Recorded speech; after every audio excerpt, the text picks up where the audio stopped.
whatever's best for kids, let's do that. Whatever can lead to that goal of every child, every program, everywhere, let's do those things. Okay? But let's do it based on a good conversation and sound decision making and sound data. Okay? That's it for me. Craig, do you want to can you pull it jump up? on? Yep. Yeah. Can I just interject something real quick? If you guys are asking questions or anything like that, you can speak nice and loud and enunciate. So you only have one microphone, so if you're in the back and quiet, nobody's going to hear you. So please make sure you're nice and loud and make sure you enunciate, please. All right. Tap the board in a little bit. Okay, cool. You got it. Thanks. And one other thing. Off topic.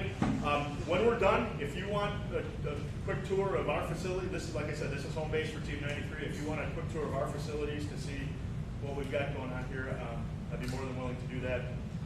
After we're done here. I don't want to keep anybody any longer than they need to. I know some of you have traveled long distances. For that, I'm very grateful.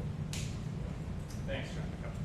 So before I jump in, most of you probably don't know. You're probably wondering why I'm up here talking about this. So I just want to give you a little bit of background, who I am, why I'm part of this, and why I'm interested in being involved not only on the EAB, but in this exploratory committee around districts. I've been with Team 4076 for 4 seasons now. I got into it because of my kids.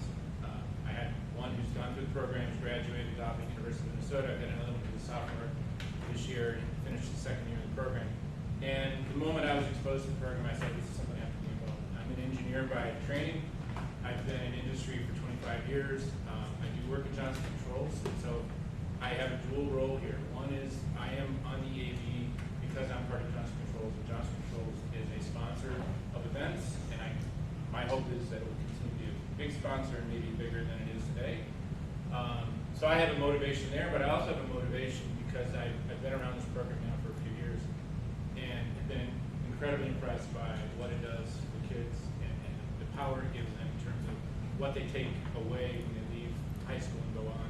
And I know that personally, and I've seen it with the other kids that I've worked with. So I think similar to Sean, that's what I care about. And when I got involved in the EAB, my motivation is to try and understand how can we plot a course for this program in the state of Wisconsin that not only reinforces the program, the strength of the program for the kids who already have access to it, all of you representing those teams here and the ones that aren't here, but how can we grow that opportunity to other places? And I think that's a big question around both rural schools and other suburban schools that don't have the program or don't have access to the program. So that's my motivation, my interest in being part of this.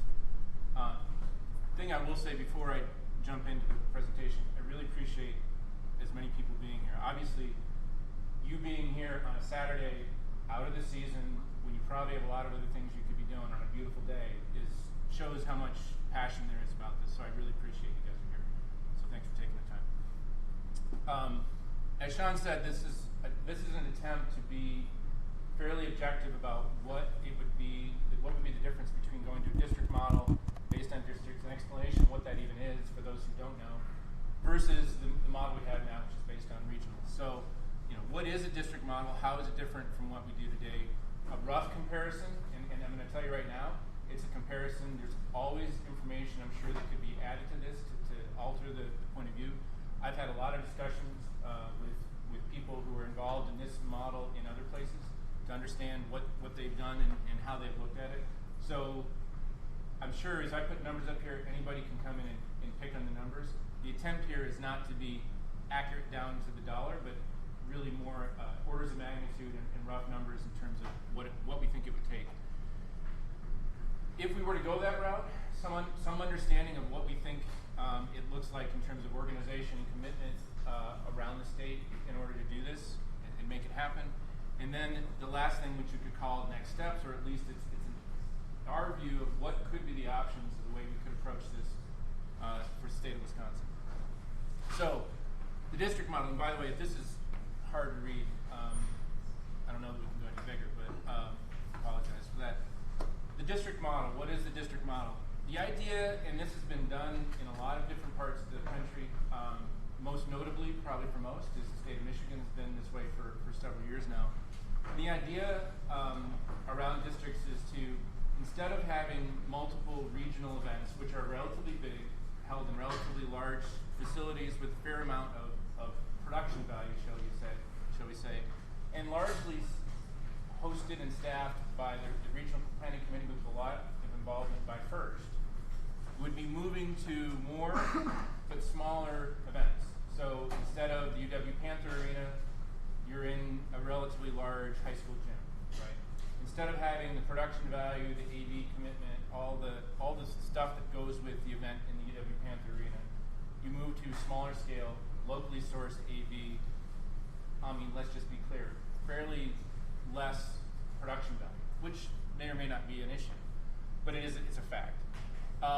But the cost of that obviously comes down significantly compared to what it would be on a regional basis. And we've got some of those numbers, estimated values for what would that be.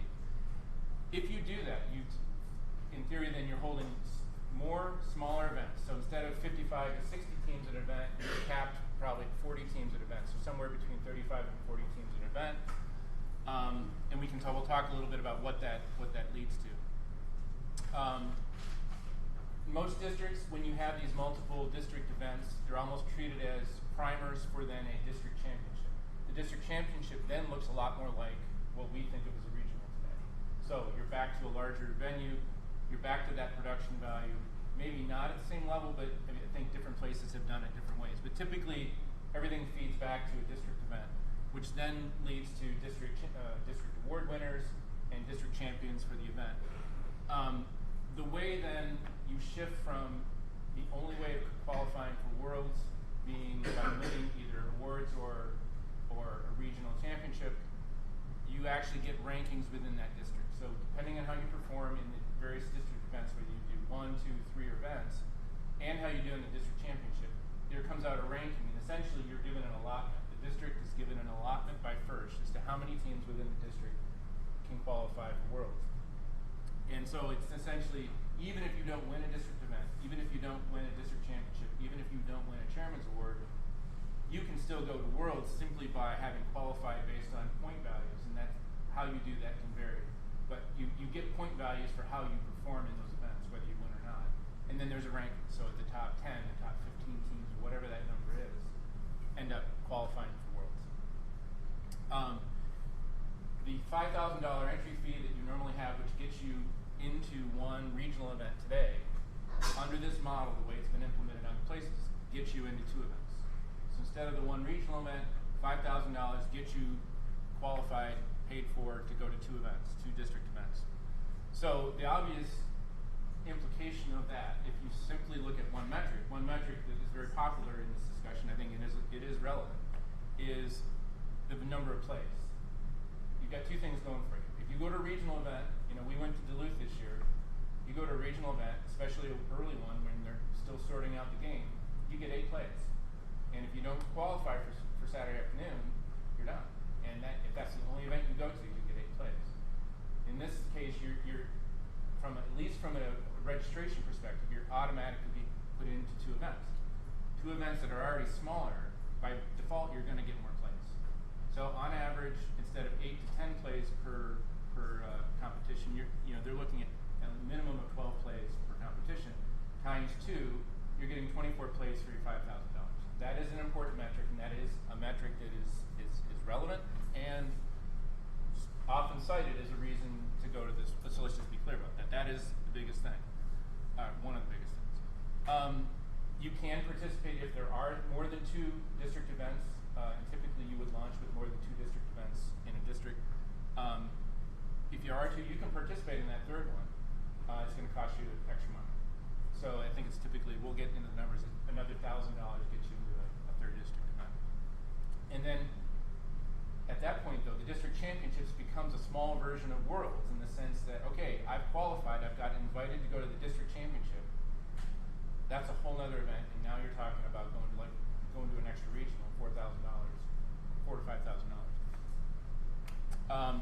Another big difference when you go to districts, as opposed to the regional model, where when you're holding a regional in your area, that regional is obviously open to teams in the area, but they're also open to teams outside of the area. So if you have slots that don't get filled, if Jeff's got open slots, teams from outside of Wisconsin, outside of Minnesota can come in. I should say Minnesota can come in, Iowa can come in, Illinois can come in, Turkey can come in, right? So these regional events are essentially opens.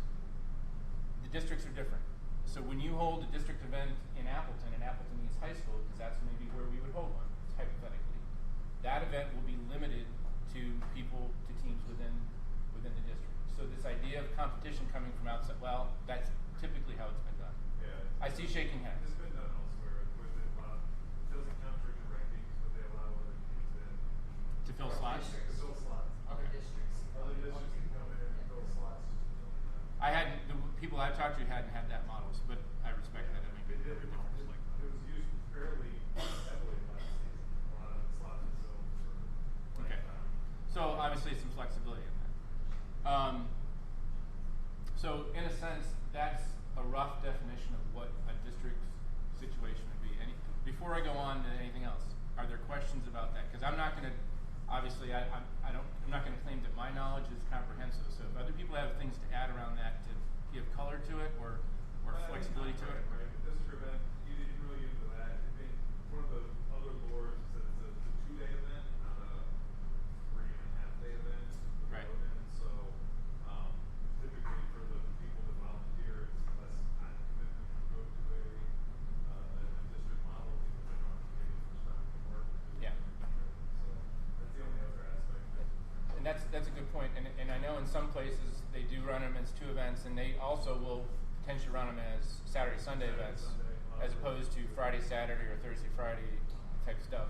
Giving the flexibility of not taking kids out of school for as many days, there is that implication. That's a good point. Also, is the, I'm not sure if this is correct, maybe you could, are the 2 first events that team does in the district, those are the 2 events that basically they use to decide if they go to the district championship. So they, even if they went into more events, their rankings or their standing towards the district championship is based on the first 2. That's my understanding, yeah.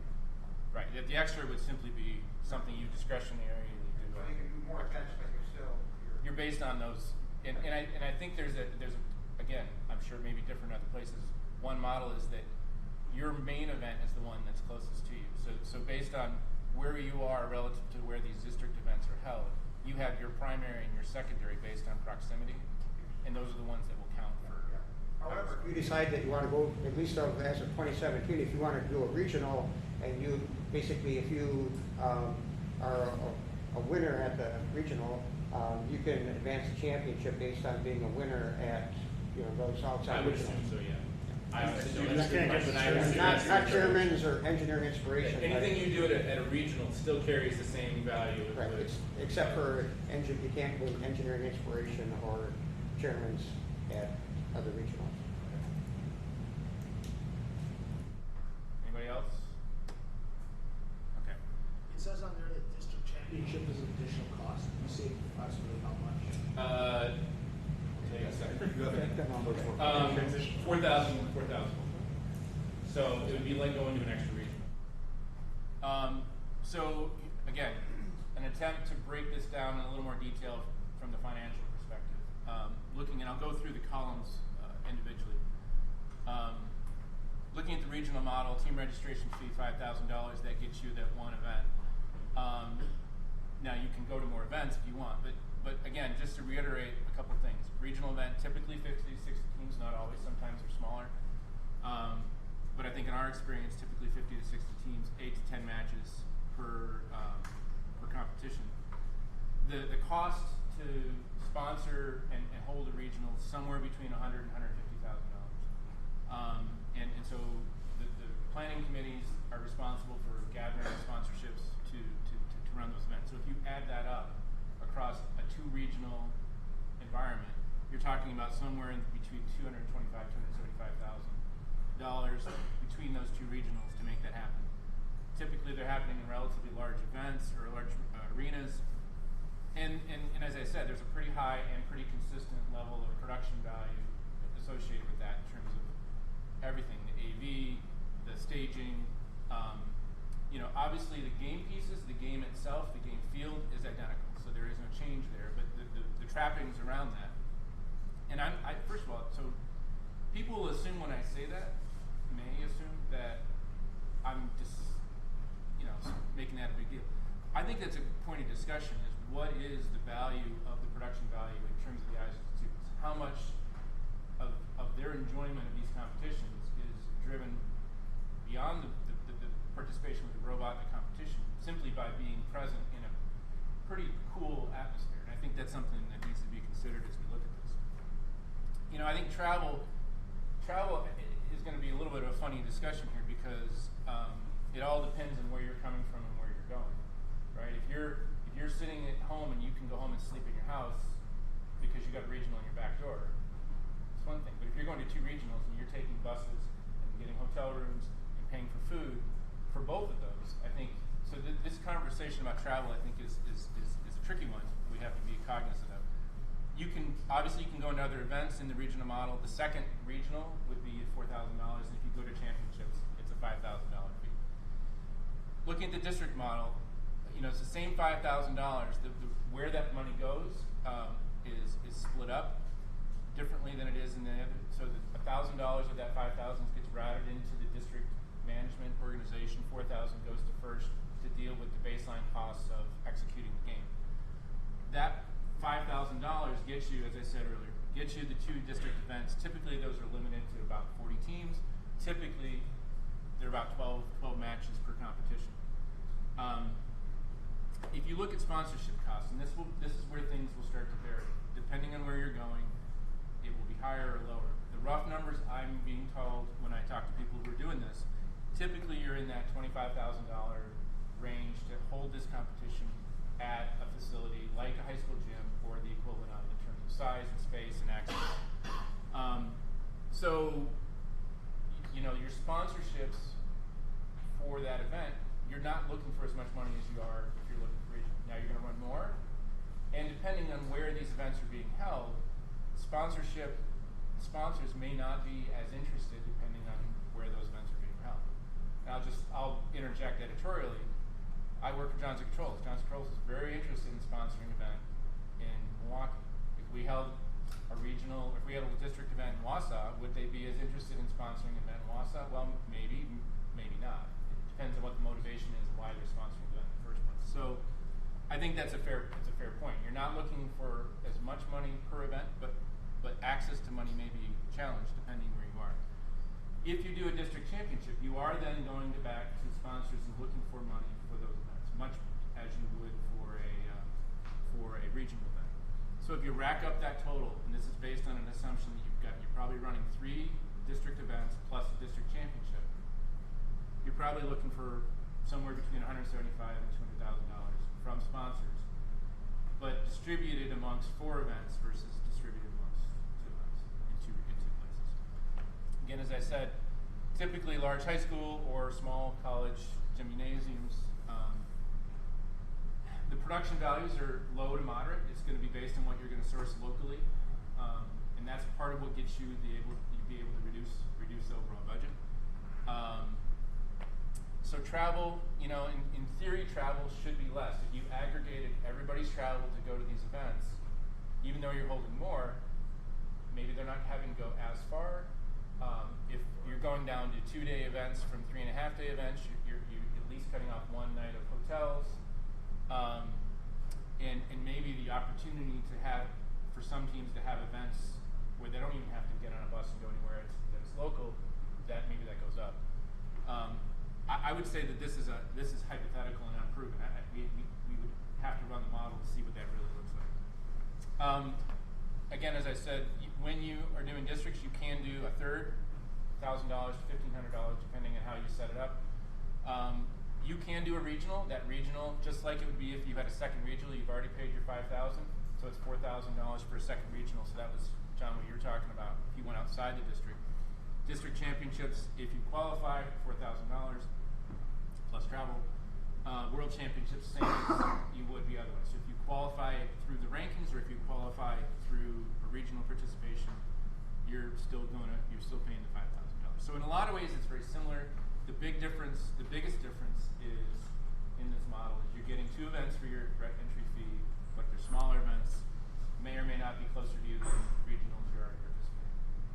Sean? The $1,000 or the $1,500 for the third district event, does that go to FRC or does that go to the state organization? I believe that goes to the state organization. I can confirm that, but I think that goes to the state organization. John? Regarding for the regional model, does any of that $5,000 go to the state for hosting the regional tournaments? No.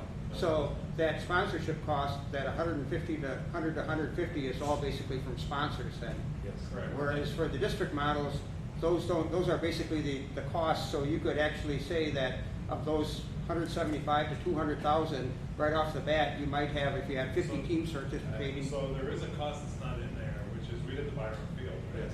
So, and that is probably pretty close to what we're gonna take in. I think, and I think that's what the $1,000. I think that's what the $1,000. I think that's what the. So the $1,000 is basically administrative cost then, so. In getting the field. You have to buy your own field, so first provides the field in the regional model, that's part of the Mhm. fee that everybody pays in. We have to pay, When it buy the says- field, transport the field, store the field. right? Okay, Says so, field, it's just- so ignore, so you're saying basically for that 25,000, basically ignore any money from the registration fees, that. Yeah, that's not, this is Right. not duplicative. This Yeah, is not I overlap. would think that the 1,000 probably might cover most of the costs for the field and the transportation and And storing. presumably we get 57,000. Right. Okay. Based on the numbers. But we'll ignore that then for the cost in terms of, I just, I don't know. I'm assuming that cost, this $1,000 does not go to offset. Right, that's, okay, right, perfect. And I think it's a fair point, and you're right, it's not up here, is that, and we'll get to sort of the implications in a second, but in a sense, not in a sense, literally what happens is you become your own entity. And so first, it almost becomes like you're a franchisee of First, in that instead of First delivering and setting up and doing all the stuff with the field and all that, we become responsible for doing that as a separate defined entity. And we'll buy that stuff from them, and there is some level of support there, but it's much more like a franchise than a hosting something where they come in and do it for you. Is that a fair way of capturing? Elaborate that a little bit. So in the regional model, we plan for the region, we're not responsible for the event technically. All the funding that we raise goes to an account in New Hampshire. And Speak up, please. New Hampshire provides planning for us through show-ready events. So all the contracting for the venue, through catering, through AV, and so forth, all that's planned and paid for first, with our inputs, of course. But if for any reason we're unable to secure the funding we need to pay for all of that, First will cover the difference. They keep track of that so that if we're, so that in a subsequent year, if we raise extra money, they'll take that back from us. But basically, we have no direct financial obligation locally. In the district model, it's on us now. There is no money for First. They'll still provide some planning support, but if we wanted a planner like show-ready events, we would have to hire them. We have to find our own contractors. Don't know what that means in terms of cost, whether First gets, volume discounts through the AV companies that we may not get locally. That's the kind of thing we have to understand a little bit better. But it is a very different model, and that's why you see some flexibility in terms of how it's run. Like how much does that per district cost? What are the rules about cross-district? It's because they're giving us more control locally of how we operate and execute.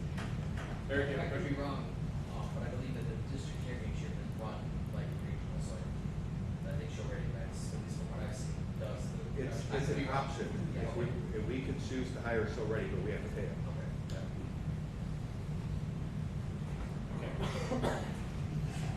So the next thing I wanted to do is taking that and try to put some context around it. And again, this is where your results may vary. But I wanted to create a couple scenarios in terms of what this would look like between the two. If you're a Milwaukee-based team, and we'll talk a little bit about maybe a Northern Wisconsin-based team to give two different perspectives. So in this scenario, you've got a Milwaukee metro area-based team. Today, they would, let's say they go to event one, they go to Central Illinois. They have that's their second, because really their first is the registration for the Wisconsin regional, so their second, they pay $4,000 for that. Roughly, if you're taking 25 students, I'm estimating somewhere between $10,000 and $12,000 for travel costs. How that gets managed may be different. You may have the sponsorship for that team that pays for those travel costs. The students may bear some of that cost, whatever. But if you're looking at in aggregate, sort of the financial commitment, one way or another, to make it happen, you've got about a $16,000 to do that far away event. And then they come back and they do Wisconsin. Because they're Milwaukee, yay for them. Maybe they're just providing lunches for a couple of days, so they don't have a bunch of busing costs, they don't have a bunch of hotel costs. So obviously that second regional is less of an impact for them. I'm estimating roughly $22,000 of financial commitment simply to register and participate, travel to and participate in those two regionals. You take that same team and say, okay, a district model, and I'm going to say right now, you're going to see names. I'm simply hypothetically picking places. So this is me, you can blame me, don't blame anyone else. So let's suppose that one of the district events happens here in Appleton. That team has to have their entry fee, that's their base entry fee gets them into that competition plus the second one. They've got travel, hotel, and food. It's not as far away as Peoria, so you've got maybe less busing costs. It's a 2-day event, you've got some less hotel costs. Let's say that's roughly a $6,000 commitment based on the same team of 25 students, roughly. The second event, hypothetically, could be lacrosse. You have $0 of registration because your registration was already covered in the first $5,000. Okay, but you do have the travel, hotel, and food. It's a little further away for the Milwaukee team, but in all respects, pretty much the same. Hypothetically, your district championship looks a lot like a Wisconsin regional today. Maybe it happens at the Panther Arena. You have the $4,000. This team was fortunate enough to qualify for that. They want to participate. They pay their $4,000. And again, similar to what we had above, they're going to cover meals. So they've got more travel in some ways, even if the expenses aren't necessarily more. They've got more travel, potentially more time out of school because you're running more events. Within this, before you ever consider Worlds. So none of this talks about going to Worlds. This is all what happens in your district or in your state. Any questions on that? Does that ring true? Does that seem way off? The only thing I would mention is it assumes it's not Milwaukee school district. But this model would work for somebody outside Milwaukee who did Milwaukee as the district championship, right? Right. So if you look at it, it's actually a good sample. I was thinking about it like that, but pretty well done. Okay. Because it takes into account both scenarios, right? Right, like a Oshkosh team, right? Then Appleton would feel real good to them, right? Right, so yeah, like it kind of works. Okay, so that's sort of, and I'll admit, I'm probably more familiar with this model than I am with the next one. So the next one might be a bit of a flyer. And I don't know how much, I think maybe the short teams here, you guys, if this looks familiar to you or not, I'd be interested in the feedback. So I took another scenario, and let's say maybe a younger team based in northern Wisconsin, more rural. None of these events are going to be close for them, right? Unless we consciously do something about that. Let's suppose today that they go to one region. So this is not only the difference in the location, but maybe it's a little bit different in terms of the funding levels they have for how many things they can participate in. So let's assume today that they go to Wisconsin, that's the one regional they do, because frankly they can't afford to go to more than one. First regional is 5,000. Yeah, cut and paste. Okay. My bad. Yeah, good call. Yeah, that's cut and paste error. I was being efficient. So yeah, so 5,000, fair enough. 5,000, and in this scenario, I'm assuming this is like fairly far away. So this is going to feel a lot like that Milwaukee team going to Peoria.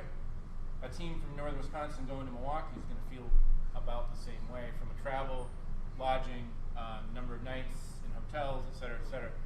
It gets them to about $16,000. Let's say 17. Yes, thank you. If you go to district model, same scenario. They've automatically qualified for 2 districts. And I realize I made an error here. I'll correct in a second. But let's assume they go to that same Appleton district event. Again, that $5,000 gets them into that event. They're going to have travel. Let's assume it's about halfway. Let's assume it's about half the cost, also because of the shorter duration of the event. If you look at a second event, I already said nominally we'd probably have 3 district events instead of 2. So let's suppose it's not even lacrosse.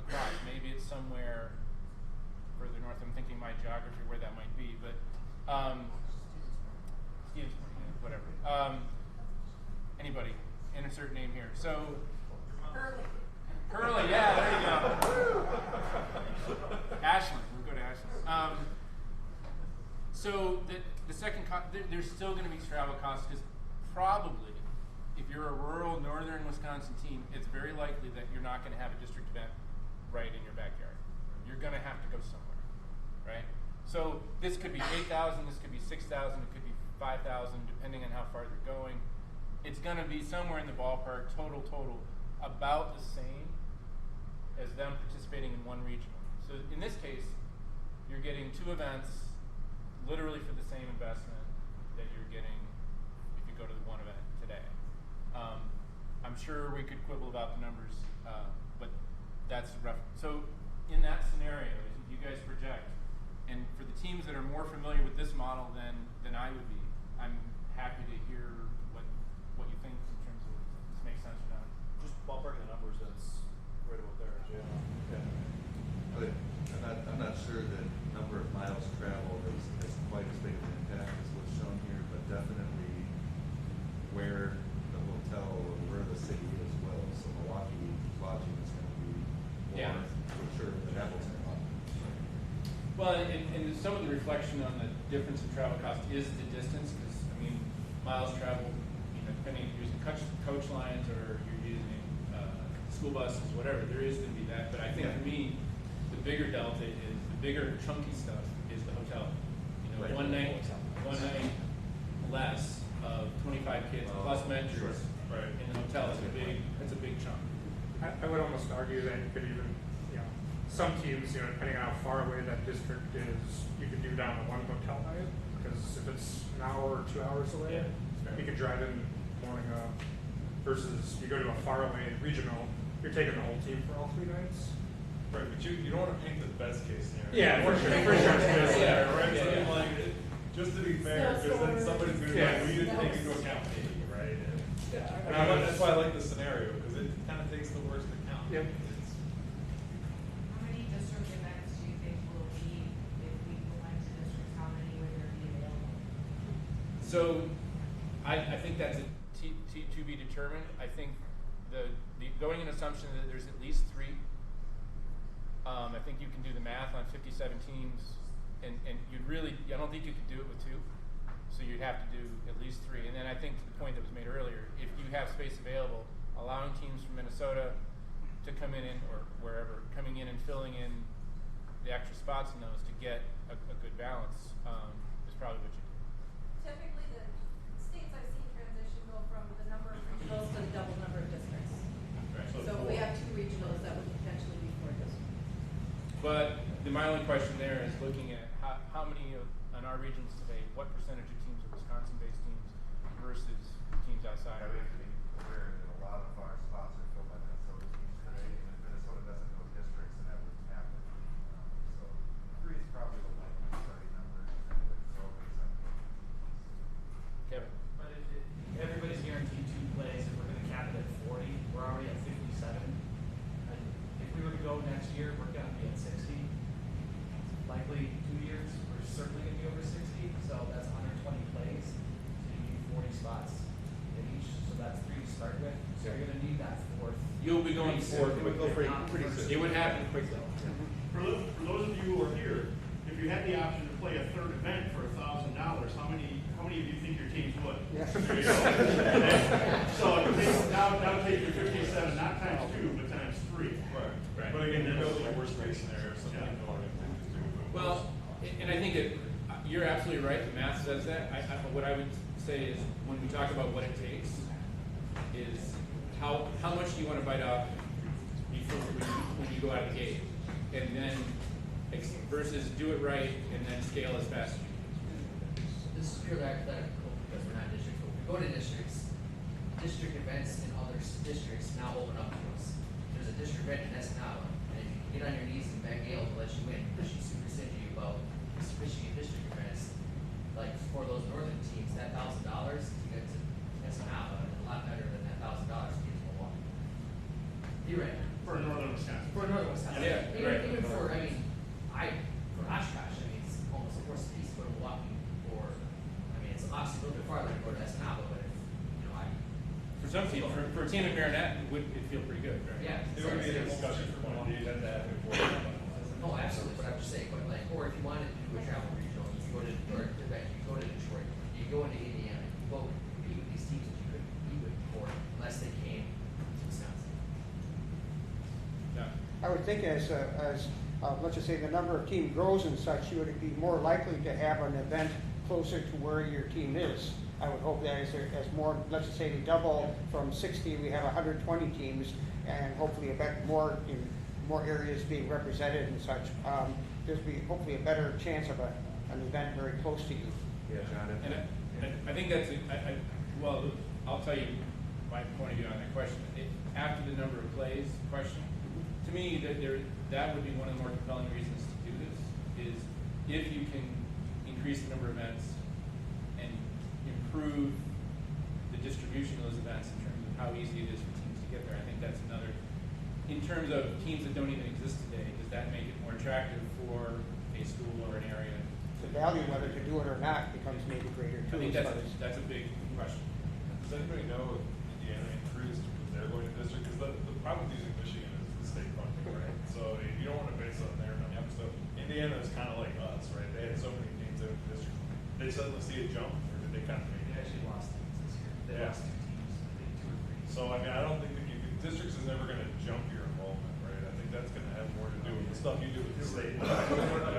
Mid-Atlantic region One of wants the to other teams things as well.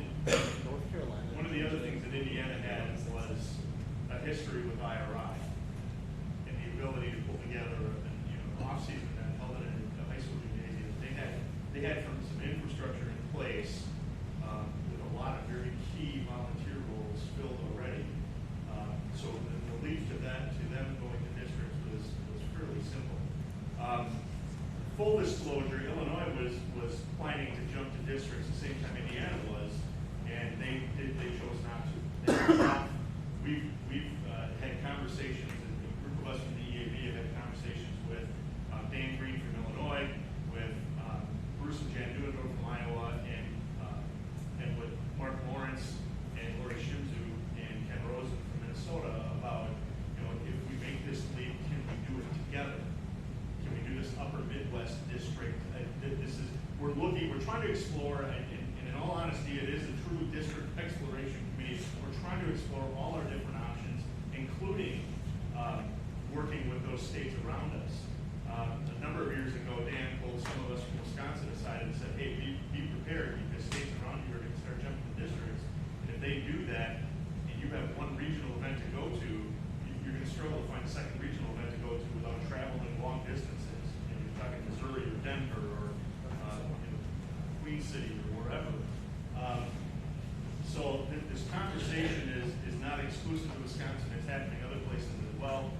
Minnesota's challenge is in finding a volunteer base because they grew incredibly fast.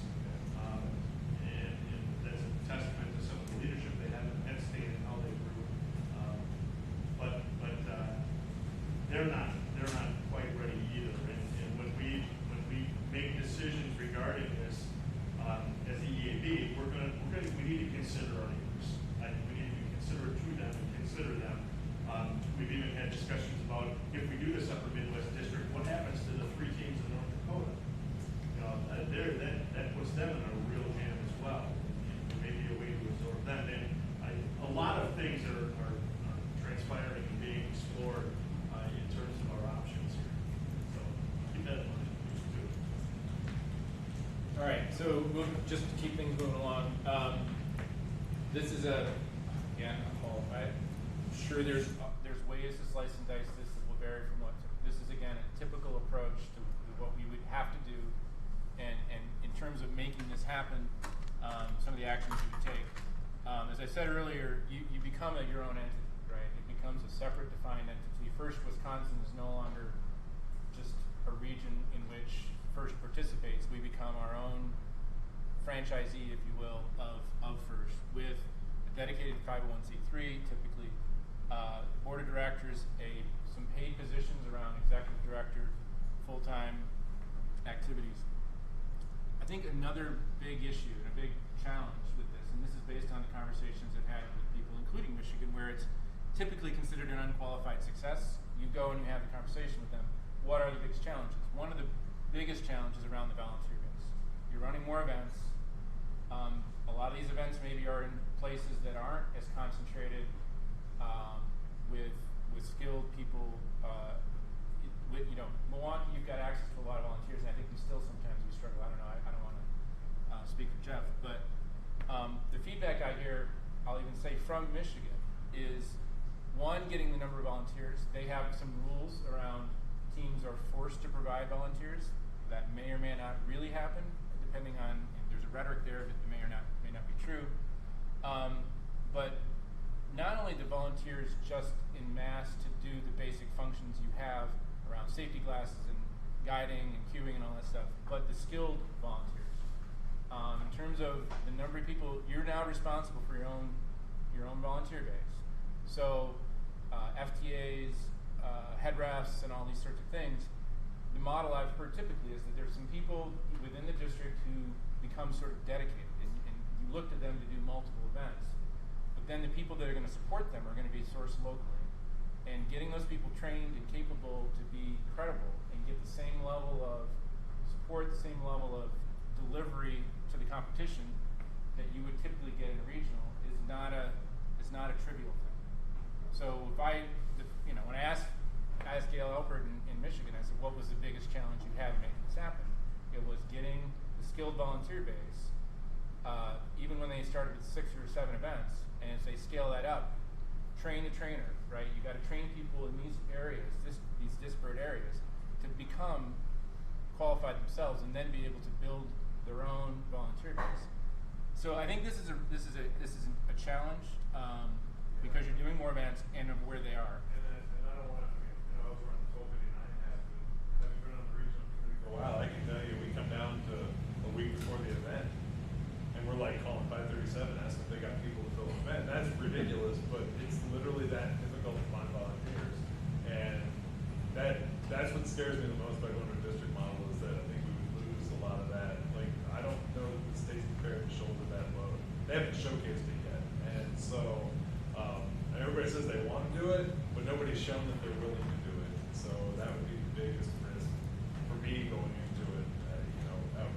As a guy who's played in both worlds. I'm going to the cross, Steve. Well, that was, it's a challenge. We had a lot of people as a new event that stepped up, are willing to do safety glasses, crowd control, things like that. We need MCs, we need game announcers, CSAs. Is there one LRI in Wisconsin, or is there more than one? Is there 2? Okay, all right. All those, it's the skilled roles, like you talked about, right? They're so critical is to get those people, and it takes time to develop that. I'm in a unique position, because I actually live in Minnesota, and I'm with the Minnesota team. Minnesota has created a series of off-season events, not just for teams to play, but to train volunteers. We have one dedicated off-season event that is specifically to train volunteers. Come in the night before, Friday night, there's meetings, discussions, and then the next day you shadow, and then you dive in. And that's how you got to grow it. And I see that as a huge challenge as we move forward, is getting, not to saying, yeah, I can help out for Saturday doing, safety classes, is who's got the CSA skills, the FTAs, all those different things. Like, I can't speak for other teams too much. I can speak for myself, whereas it's way easier to take 1 day of vacation to volunteer than to take 2 days of vacation to volunteer an event, especially an event that my team's not at, to do those roles. Whereas, there's a lot of people on my team who want to volunteer and would volunteer more if they didn't have to take as many vacation days. So just moving down to a 2-day event that's Friday, Saturday, or maybe possibly a Saturday, Sunday event, where they don't have to take any vacation days, I think you're gonna see more, at least for my team, you can see more volunteers.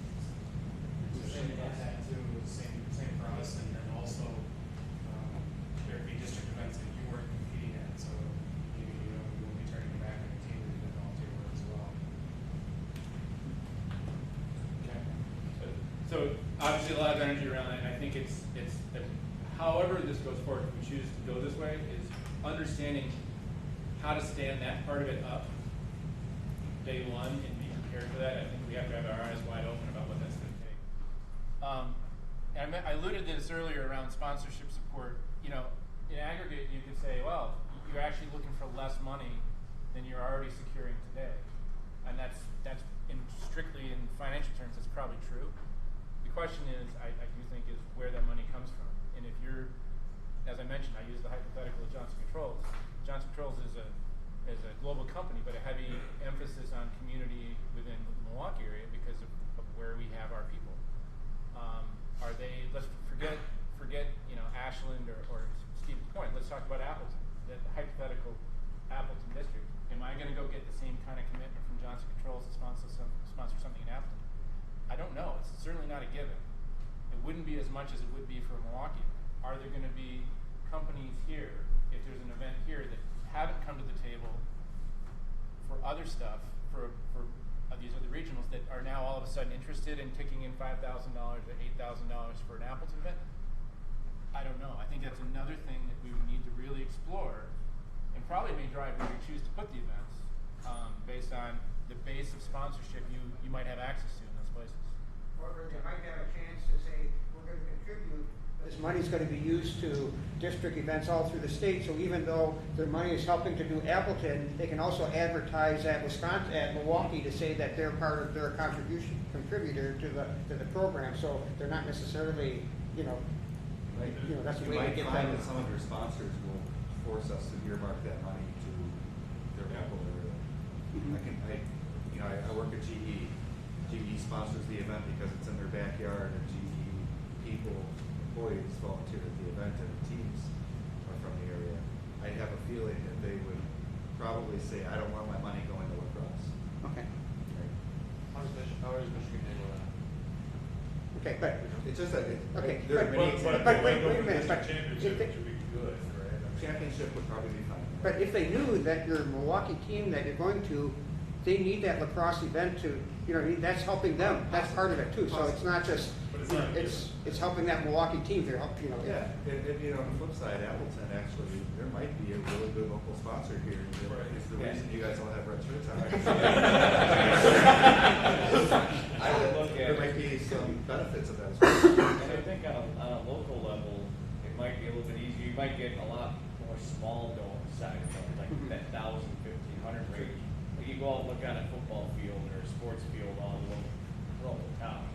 It may not be somebody that has this red shirt on sponsoring a whole district, and we may be able to do that here, but I think like a Wausau or might have to ask Michigan or some other places to see how they do it. So there's a question over here around how does Michigan do it? And I don't know the full story. My understanding, if you use Michigan as an example, we could find out from the other places that have done this as well, is I think it's split. I think the majority of the funding for the individual events comes from local sponsorship, but I do think Michigan has some big sponsors at the first Michigan level that, as was said, say, use it to run the whole thing. If anybody knows better on that, that's There is somebody in the chat room from Michigan, so I did just ask them, so I'll let you know if they respond. Okay. Yeah, some of our sponsors will allow the money to go into, call it the general fund. Right. To be used as decided. Yeah. How would the fundraising look for the local level? Would it be the responsibility of a local event committee, or would it be First Wisconsin as a whole trying to manage raising the funds in each location, or a combination of both? So our best parallel to that is probably the affiliate partners for FLO and FTC. They do most of their fundraising as a state. And I think that would probably give us the most flexibility so that we're not tied down to say this event has to happen here because they raise it locally.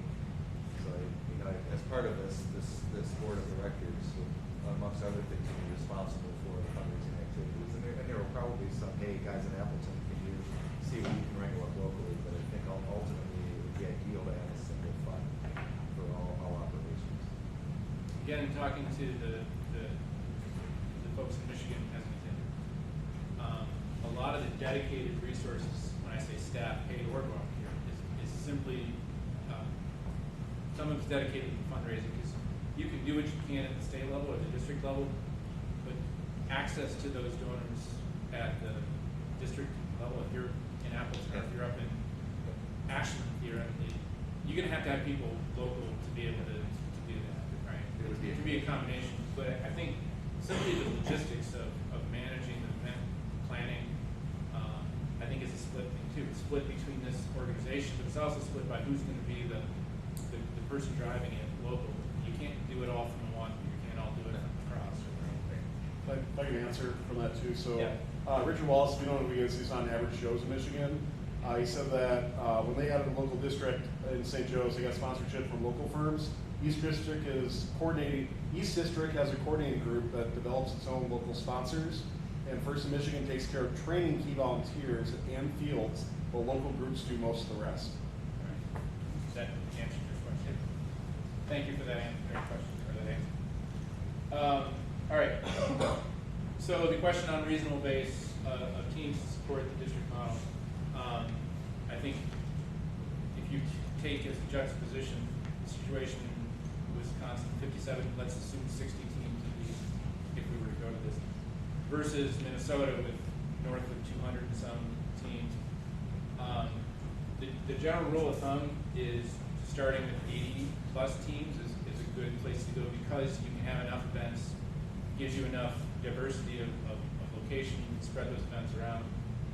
I don't think it's unheard of to go with 60 teams, and I don't think anybody's going to say you won't work, but the experience has been that somewhere between 80 and 100 teams, and this is again subjective feedback.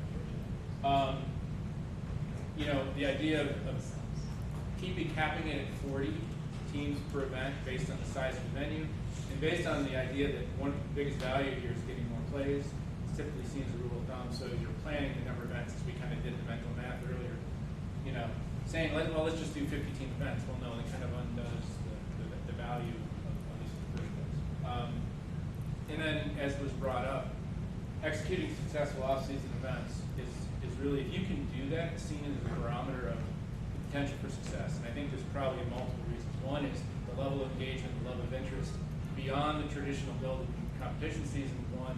Two, the ability to build a skilled volunteer base is another. So, all of these things kind of put together are elements of probably not, comprehensive, but the basic elements of what it takes to go to this model. Right. A lot of good discussion on that. Any questions before I go ahead? Just a general question. From First in New Hampshire, is there any push or is there any direction they're taking with regard to the future, or is this kind of, they haven't really made a decision which way they want to see stuff go yet? I can tell you right now that in 2018, there will be no new districts. That has already been stated. Okay. They've grown so fast, they're kind of taking a step back. Okay. And they've really kind of backed off from the push to districts, but it hasn't gone away by any means. Okay, so there's some direction from them that's where they want to go long term, but no fixed timetable. Right. Last time First is updated something was 2013 and what their general direction was going to be for that, so it's been a while. And I guess a second question, with regard to the possibility of a Midwest district, is that something that's likely, unlikely? I mean, I realize that's obviously a much bigger discussion, but. I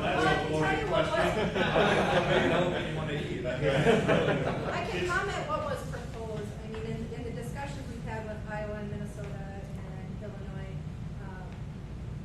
Minnesota's very nervous about their volunteer base, and so they're not convinced that district is the way for them to go.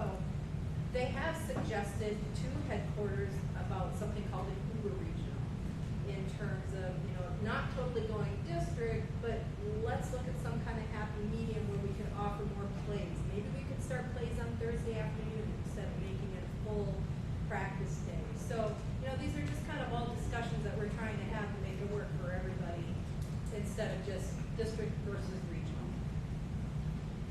So in that same discussion, Illinois has a different challenge. They've already created a 501c3 board of directors, and that board voted down the idea of transitioning to districts because they didn't want to have to take on that fiscal responsibility.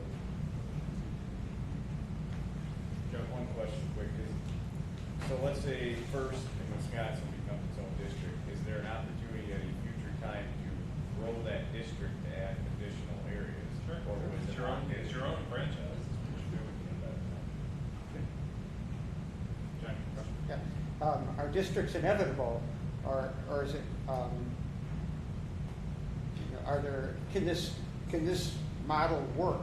Or can we keep going where we have some of them doing districts and some of them doing regional and such are eventually, let's just say at some point when a few more districts come, basically you have regional islands, so either you decide, teams decide maybe first is not as fun or as it once was or something, so maybe some teams possibly die out because the limitations of just having small regional islands and such, or is there a way for them to keep going for the long term just as a smaller island model where everybody else is doing districts?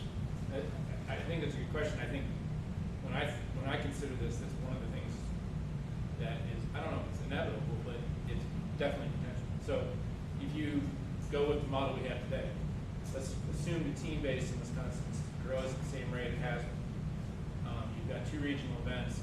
If the areas around us go to that district, and then you get less teams coming out to participate in Wisconsin, and almost zero opportunity to go and participate.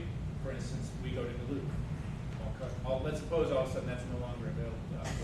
Okay, well, good. We'll go to lacrosse. That's fine. But at some point, do you outgrow the ability to do that? And do you almost by default become a district simply because you're constrained in where you can go? Because the next closest regional is Denver, right? Right, but doing things the regional way, so you could become a district, but still do the 2 regionals and may have the 8 to 10 plays and get you the greater costs. Yeah, right. And I think you become districts without the value of being a district in that sense. So, and this is why we're trying to collaborate with our neighbors so that we don't create that kind of situation, right? Is it inevitable that everybody will go to district someday? I don't think so. Maybe, but your guess is as good as mine on that. But what is important is we, especially Minnesota, Wisconsin probably, but Illinois to some extent, we really want to be on the same page here so that we don't close those opportunities to cross the lines. Okay. So, last slide, I promise. These again, probably not every option, but these are distinct options that have been discussed and brought up for the state of Wisconsin. One is maintain the current model. We have 2 regionals. Those 2 are considered successful, well-executed regionals, well-supported financially, well-attended. In that model, and 12 plus or minus. We had more teams this year that went to Worlds, but in this case, there's no guarantee in this regional model. There's no guarantee that a fixed number of teams from Wisconsin are going to qualify for Worlds. If you're winning alliances for both of your regionals come out of Minnesota and Iowa, all right, then you're looking at chairman's awards, et cetera. But I do think that's a fair point. We haven't talked about that much. Is that how many teams do we know from Wisconsin that are going to qualify every year for regional? I think this year was a particularly good year. Some years I think are elite. One of the things out of district is you're guaranteed a certain number of teams.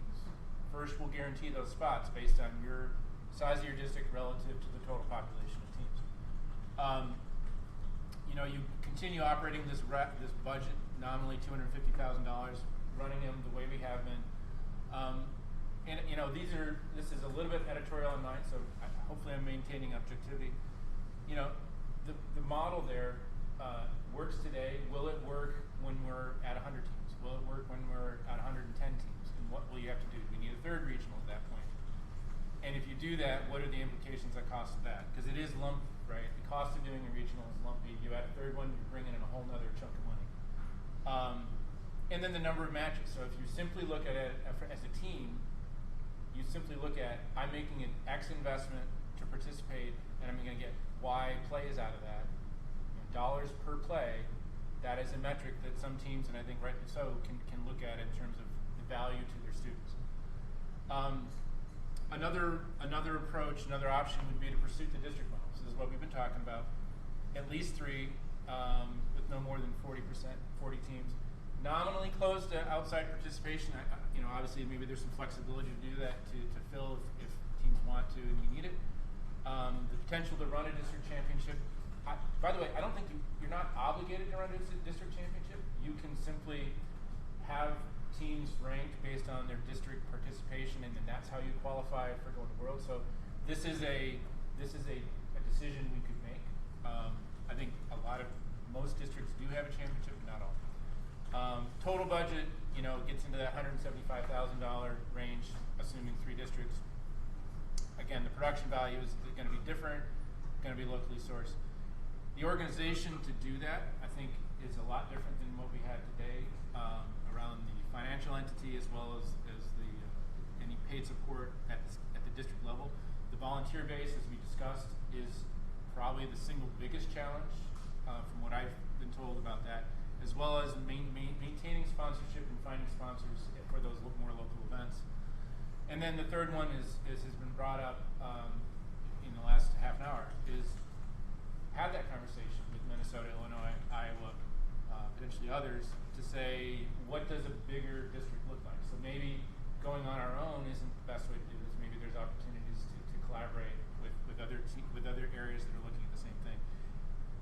The obvious challenge, as somebody said, is how big is the elephant you want to bite off there. Now you're not just coordinating amongst 60 plus teams within your state. You're now coordinating probably somewhere between 150 to 400 teams across a much larger geographic area with a lot of stakeholders, right? So, Well, who owns what, right? You start to get into the delineation of right. It'd be much easier to start. Right. So, but in the interest of being inclusive, we had to put that down because I think it's a fair discussion. So one thing we touched on earlier is that we become a franchisee of FRC with implications. The financial risk now falls on the district. What's the worst case scenario? Has it been discussed, the risk of a district failing? What happens then? Do you fall back to the regional model? Right now on the regional level, you said basically the sponsor say goes under. Say a big company that's dropping $100K on it fails, FRC will step in and cover that cost. In the case of district, that district is on the hook for that money now, right? Yes. Well, technically the regional, even if they come in and bail it out, you kind of have an eye view with that. Yeah. That's right. And what happens, so in regional events, if we were not financially sound over a longer period of time, FRC might consider being the regional. So we would just have to make those same kind of decisions locally. If we have 4 district events and if one particular area is really struggling to raise that 25 grand, hopefully we would have a statewide fund to cover the balance. But again, if it were a continuous problem, we might reconsider not having a district in that area. Yeah, I guess my broader question still is, in the event, say the district falls apart, what happens? I mean, that's, to me, right, we talk about worst case scenarios, I don't know if that risk is high. The good news is we've had a Wisconsin event for 12 years now, and we have maintained financial stability over that period. We've had a couple of rough years, but we've been able to make it up afterwards.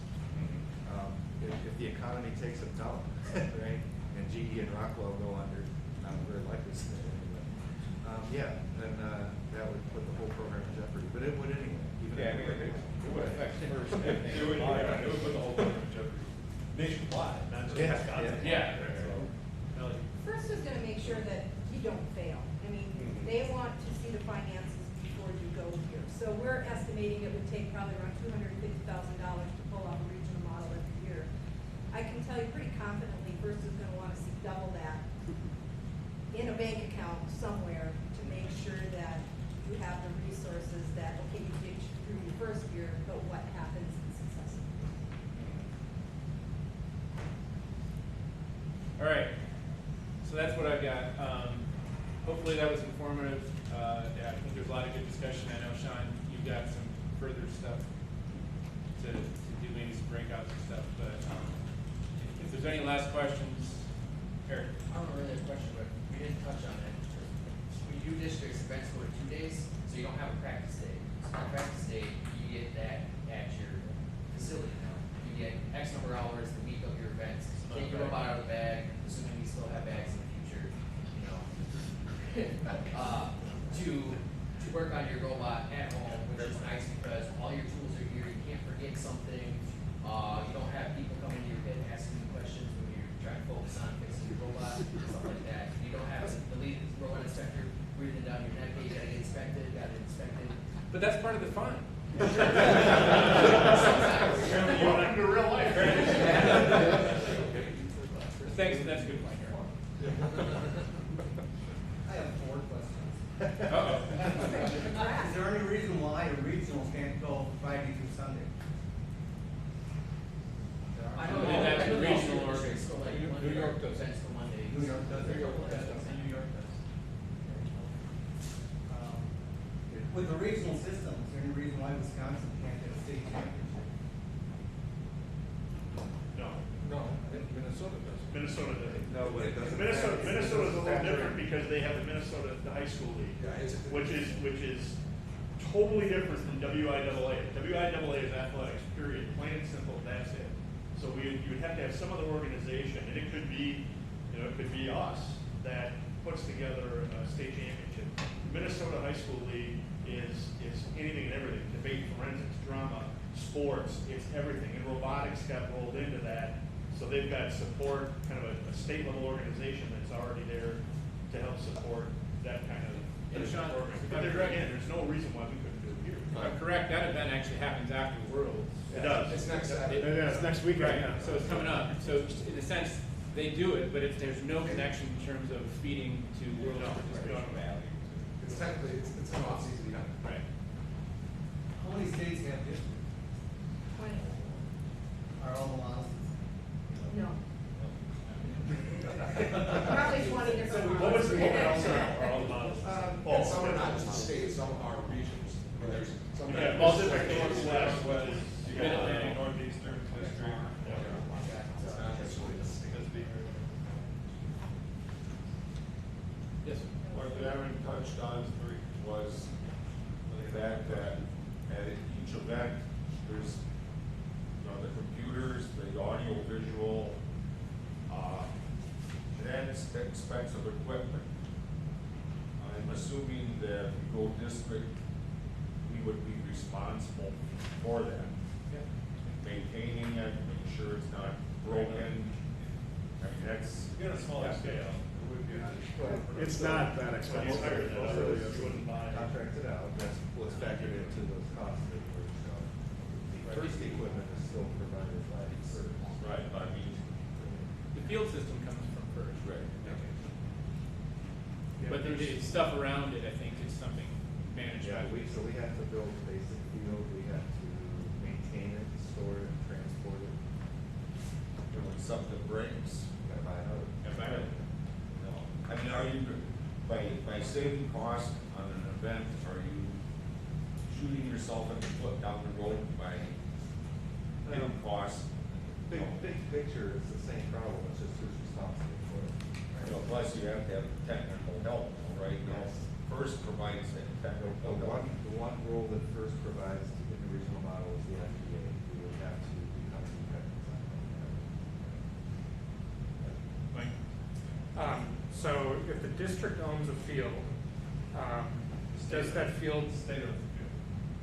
Well, But this is.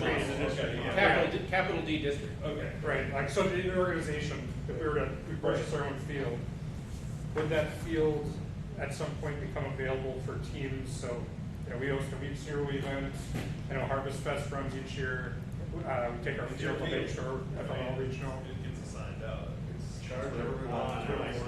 Yeah, Rocket Center. Right, it's two things ahead. Destroy every time they use it. Well, I was even thinking it would, potentially becomes a decent practice opportunity for some of those volunteers. Does that field that the district would have to purchase, does that include the control system, or does that come from first with the elements? Don't remember. I think Find out. So it's just the perimeter. I think so. Dennis is proud of my first. That's what I thought. Because that changes almost every year, so that would suck if we had 5 every year. It's been kind of stated a couple of times about the lower production value for districts, but if you wanted to spend the same amount that you spend on a regional, Sure. I mean, there's enough local companies here. I mean, any concert at the Rush Center is supplied, subcontracted out by a company, to a company in Green Bay typically. Otherwise, there's plenty of production companies in Milwaukee, even Appleton, that are able to supply, you know, maybe not that big of a scale in a high school gym, but you can get something for a high school gym that would, you know, knock any other event that they have there over the water, so. I mean, Wisconsin contracts essentially their own AV. No, it's through FRC. It's through FRC, but we have input into who it is, but it typically is somebody. It's usually reasonable. Most of Yeah, the like time. brewing or. But your point is, if we could get sponsorships from an AV company, we can go beyond the basic standard for production value. Absolutely. And I think bang for your buck, finding creative ways to get as much out of that. I think the objective though is to say, you don't want to go to a district model where you're running district events that cost $75,725, because if you're theoretically doubling the number of events, you're trying. The whole point of doing that is to try to reduce the cost for, and looking at the math. That math, the $5,000 to get you 2 events is predicated on those events being about $25,000. I know I'm not with the team currently, but media is kind of my thing now. If you look at other areas, Indiana has their own media team. They handle all their own media. They don't contract out for anything. They handle all their stuff in-house. And it's really cheap. There are good potentials out there to do that sort of thing. By media. Are you offering? Yes. I will offer to do it. Absolutely. Are you talking about AV overall? Yeah. I think we also should not confuse atmosphere of the events with quality of the events, because you can have, there are great atmosphere events that are low quality because of how they are run, and you know, some really low atmosphere events that are great quality and such, and vice versa. You know, some are, you know, and it's hard to replicate the electricity, let's just say the arena or something like that in a smaller event, but there you can create. You can also have. I've been in events where it's a different type of electricity, but just as electric, and a smaller event. And the big bottom line is, you can have a quality event regardless of the venue that it's being held at, based on the planners and the volunteers and such. And we can thank Jeff for this last regional, because we almost had a really nice venue with a really low quality event. Because the performance was absolutely terrible when you walked in, and I don't know how you pulled it off. But that was one of the single most impressive things I saw from the outside, because those guys got the floor fixed. And let me tell you, it wasn't great when we got there, but from what it was started as, was so you can have bad quality events in great venues, right?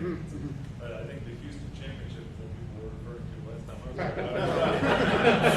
was. Sorry for everyone watching.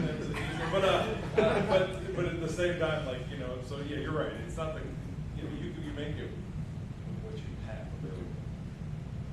All right. I want to thank you guys, everybody, for your attention. I know that was probably longer than intended, but No, I think it was a that's- really good discussion. So. We need to have a comprehensive discussion about this. Thanks for presenting that straight.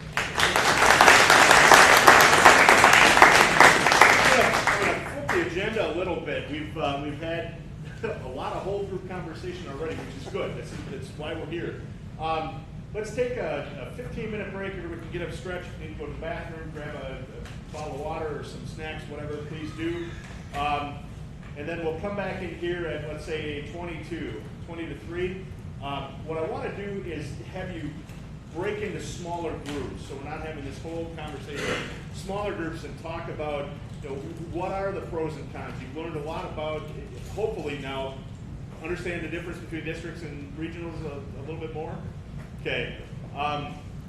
You can have a conversation about the pros and the cons, and what are we looking for out of these events, and what are the possibilities moving forward in terms of where the events might be hosted, or how many we would need, or what kind of team growth we need to sustain adding events from year to year. This is, I remember you mentioned, this is the largest growth we've had from last year to this year in terms of number of teams in Wisconsin.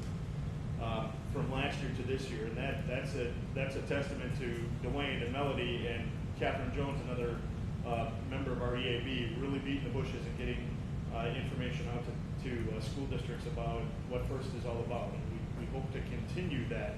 We want to see it grow. That's that every kid, every program, everywhere philosophy. But how do we best do that? That's what we want to. That's what we want to get to. So when you come back, smaller groups of I don't know, half a dozen or so, 6 to 8, talking about these things and what are your priorities, and then we'll kind of reconvene and wrap everything up, getting feedback from you. The goal of this is to provide feedback to Jeff and Dwayne and Craig, so that they know what they need to do moving forward. It might be collecting more information. It might be sending out a survey to all teams, to students. I'm hoping you're talking to the students on your teams about what they want as well.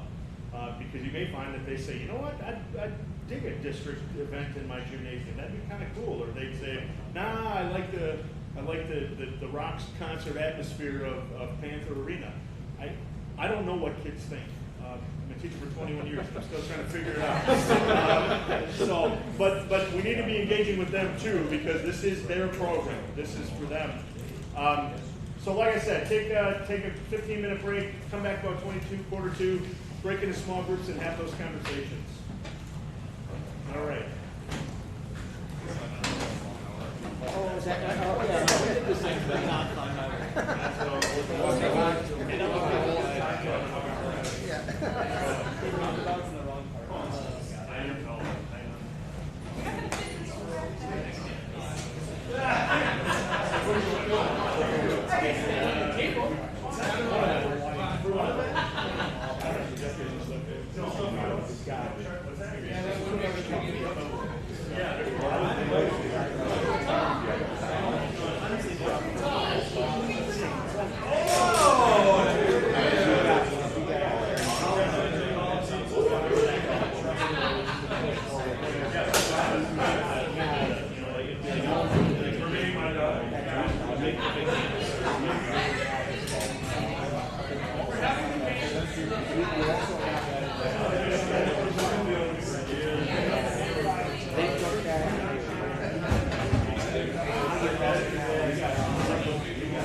should be able to help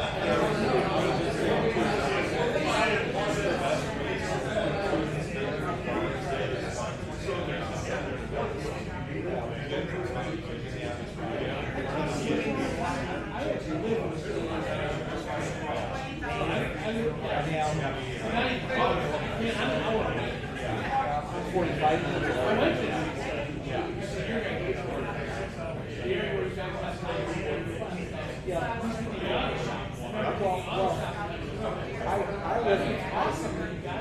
I live in Fond du Lac. I should be wearing 6 color shirt every now and then. Whatever. I mean, at 45 minute drive. You know, whatever.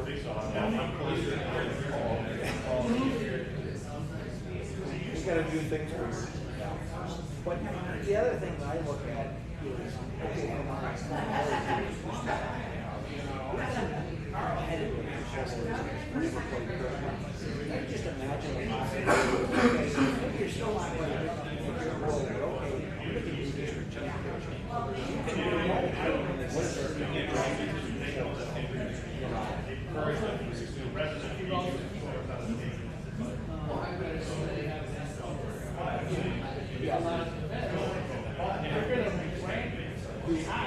you're still going to I think from a team perspective, I'm most interested in the ability to have that incremental step. Okay, don't get me wrong, still have a greater level of success in the season. Say, okay, you know, how do one of the things we have year over year is getting our next generation of students all the speed. If you get a little more basic success and pushing things. So I'm interested in that.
Real world experience.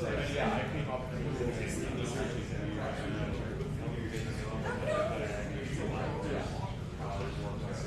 even if they don't want to what do you do? What are they learning? They're going to come more from that. Then they'll learn anything else. They're going to learn that, well, yeah, you don't learn enough. Our body. I learned so much from you. That's what I'm trying to explain this to you. At work, we have engineers, especially man, it seems like every 3 years we change who's in charge of PSD. And, okay, now you can do projects. So the engineers start working on projects, they get them just about ready to go up to the, because electronics doesn't happen overnight. Right. It's not supposed to be. Okay. And then by the time they're just about ready to release, or just about ready to give it quality or something, a new one comes in and they say, well, no, we can't do that. So they just spent 3 years of their life on something that isn't going to happen. And then next time they got to start totally over because it's too far down the road and try to fix that. And then try to tell the customer and everything. So that's what you're facing that. And even Bob, you know Bob, right?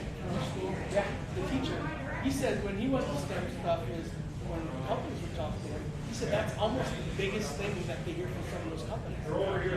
They don't, the kids nowadays, but they don't know how to fix. The kids don't, and they get in the company, they went to college, they're great, they're smarter than ever, obviously. But when they come to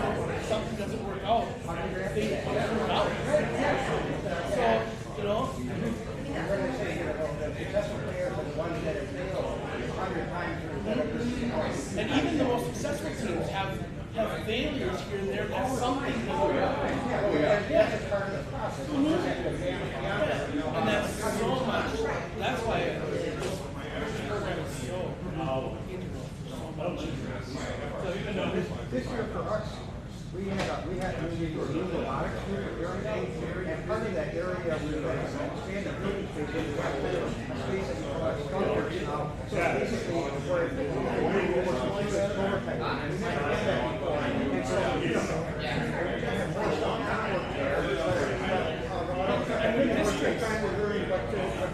districts, if you spread it out, we'll get more people outside of here.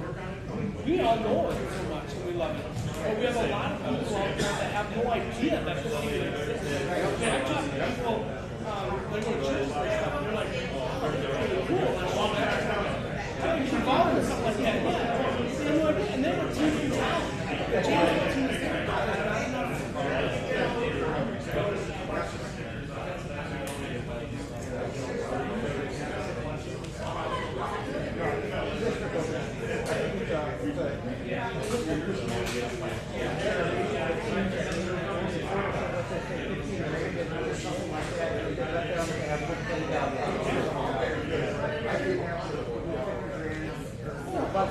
I know there's school districts that have to look into it. I mean, I've talked to the Jefferson School District, they had something between like Potawatomi and Riley and Janesville. We got Jefferson and Fernandez, and Lakefield in that area. So there's a lot of things that have schools that are a little bit less could make it into it.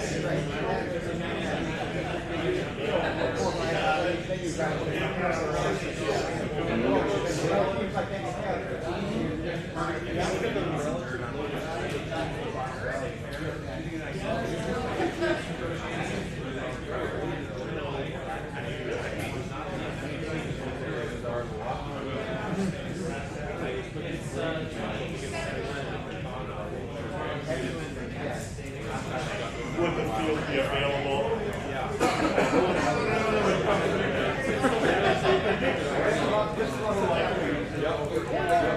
Anytime like sixth grade, taking that field together each year and countless hours of adventure and sports time. And then they have guys like us being like, please bring Right. And we're happy to do it. It's like, we gotta rent a truck, load it all up, because it's a big undertaking. We're happy, again, we're happy to do it.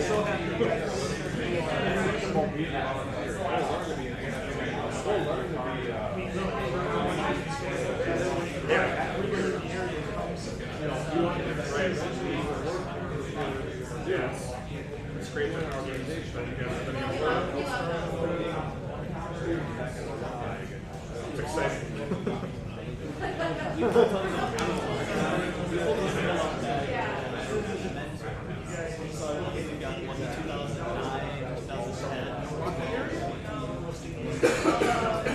I mean, I would think we would default to keeping our week 0. We wouldn't be able to do both. So the question would be, do we make week 0 a little bit bigger and more of a more structure?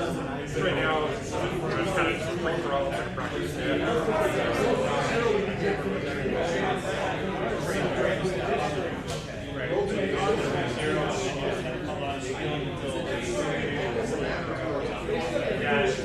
I don't know from a facilities perspective, but I think we're open to it.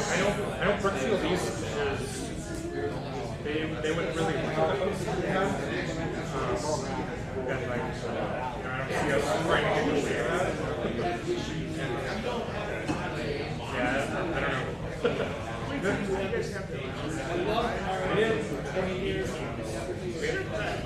Right. We had 31 sign up and 3 real and yeah, so I think that was size perspective, getting everybody in. Yeah, if we're open to it.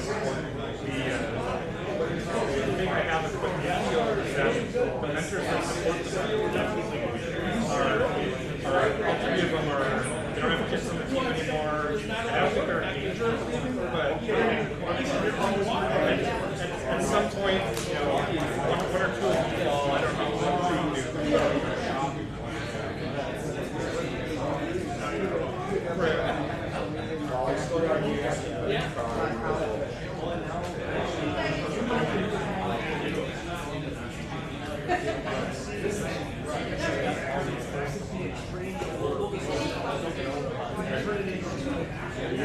I think we could, like, I know there's always a Saturday issue for us getting access to the gym. We usually get access to the gym around 4. I'm not sure those conflicts, like how easy would be to but even if we said like, okay, teams can load in like do work Saturday night, so that Sunday, hit the ground running. I think there's some opportunity for some play time. The big thing for us this year is always just like how quickly can we get the teams back on the field and talk to the FFF. We gotta find it.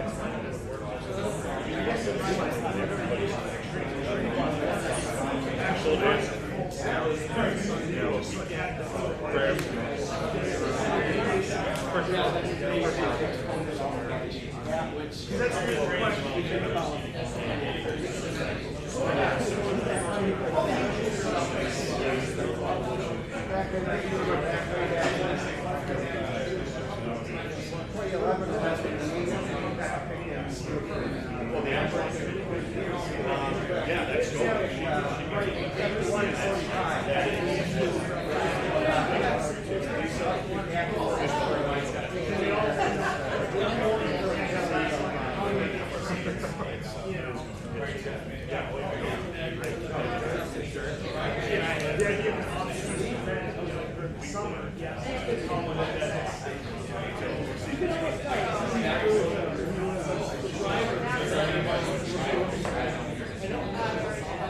That's the most amazing part.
We ready?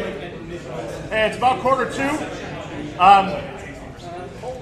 What I want to do is give you, again, breaking up into some smaller groups. I don't know, we're probably going to end up with 4 or 5 groups chatting about this. We've got some other space down here. I hear people saying, boy, we're envious of your machine shop. And wow, you guys got, we're lucky, but this is 21 years for the new Apple course, so it's taken us a long time to get to where we're at. We have some space if you wanted to break into 4 different rooms. We could have a group stay in here. We could have a group go right across the hallway. There's a conference table in there. And then there are 2 rooms in the tech center, 1406 and 1408. Rather than having 4 groups having a conversation in here all at once, it could be kind of chaotic. So if you want to split up like that, however you want to divide up is up to you. Try to be kind of even and equitable about it. We don't need Eric and Kevin off on their own plotting the takeover of, yeah, exactly, right there it is, there it is. Hey, remember, you're a Woody Flowers finalist award winner, so you've got to behave, right? Right? What's that? There we go. Should we do, yeah, let's, 1, 2, 3, 4. There we go. Let's do that. Like in our classrooms, for those of you who are teachers. No. You 2 are side by side. All right, that's a great idea. Let's do that. And then we'll have 1s in here, 2s across the hall, 3s can go into 1406, 4s in 1408. Feel free to rearrange furniture as you see fit. And we'll just, let's do that. 1, 2, 3, 4, 5. No. 4. Engineer? You're a teacher. Teachers don't follow directions very well. No, he's a 1, 2, 3, 4. 2, 3, 4. 2, 3, 4. 1, 2, 3, 4. 2, 3, 4. 1, 2, 3, 4. Good. Perfect. 1's in here, 2's across the hall, 3's in 1406, 4's in 1408. And how about we reconvene back in here at 3:30? That'd be plenty of time? 1's get to be 1408. 1's get to be, sorry to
They had issues with getting the Ethernet through their firewall, I guess. So.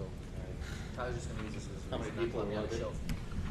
No, this is actually our next show. So all right. we're just going to take excerpts from all of it. So.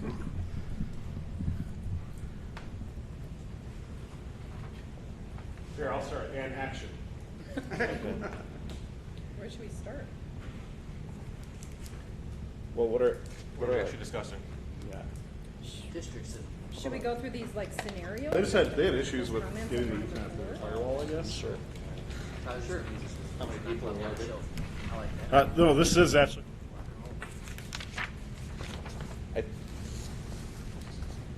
Well, I think the big unknown is where would the districts be? I mean, other than, are we going to keep them in the same cities?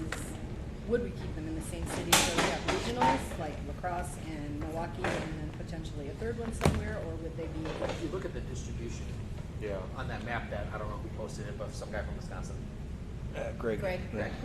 Sorry. He posted it on Chief Delphi. I mean, really the concentration teams for the most part is the Fox Valley, Milwaukee, and then La Crosse, and then everyone kind of dispersed. So I think that's personally to start where I would look at doing the 3. Because you're going to get the least amount of travel for every team, for the most part, there. I mean, and the Fox Valley could include Green Bay, and you could swatch it somewhere in there to. And honestly, if we started with 4 right away, a second one in the Milwaukee area might make the most sense. Yeah. One of the concerns I have for Milwaukee in particular is the MPS schools that are less fortunate financially. I'm sorry? The what schools? I'm sorry? The MPS schools, the public schools, right. A lot of them only go to one regional presently. It's the Milwaukee Regional. Travel is not really an option under any scenario unless they, on rare cases, win their way to champs and then they scrounge up money for that. So that's a subset of our population in the state where if we only have 3 districts, they're going to be traveling to one of them, and that's going to be tough. Right? What do you think our connections would be in the state if instead of potentially holding district events at high schools, if we tapped into like the technical college system? Oshkosh, UW Oshkosh is all on board. Not even UW. But I mean, look at the technical schools, the CTC, county MTC. campuses. I honestly, as an educator, I think we have to grow a network that is applicable to how your biggest base is your schools, and I don't know how we're tapping that. True. All right, Yeah, like good point. educational DPI, school boards. That's your power base that's actually being not managed in a way that you can, because if you want to grow this, that's your. I think you're going to find Johnson Controls and Rockwell and GE, and they're always going to line up to support on some level, unless economically. But the problem with it is when the economics take a dump, football teams don't pack up and not exist anymore. Basketball teams don't go away. Like, those things still happen. Like, if you're looking for sustainability long term in the state of Wisconsin, we need to play into the educational field better than we are. So that means making MATC partnerships or UW system partnerships. That is your power base, because they're not packing up. They're not going away. Like, schools aren't just like, oh, economy went away. Yeah, some of the nice to haves go away a little bit, and maybe a robotics team is a nice to have right now. But we have to find a way to grow that. One of the ways that districts helps that is I can go down to my gym, or I can go down to a location in my school and I can see people practicing the robotics team, and then I can go to a very local event where, for me as an administrator, I drive an hour to go to it and drive back, as opposed to the Ashland scenario where they're driving all the way down to Milwaukee. It's a lot. Like Michigan, like they have events in their high school during the school day. Like, people bring their kids during their class as a class event to sit in the stands and watch, stuff like that. So you get that. I'm gonna go back to Jeff's thing. I have data for all the teams this year of what they did, awards they won. 28 teams only went to one event this year in Wisconsin. 1, 2, 3, 4, 5, 6. We're still under the 50. There's 57 teams. 57. So Half of those are a 58 number or lower. So they're all first, second year teams.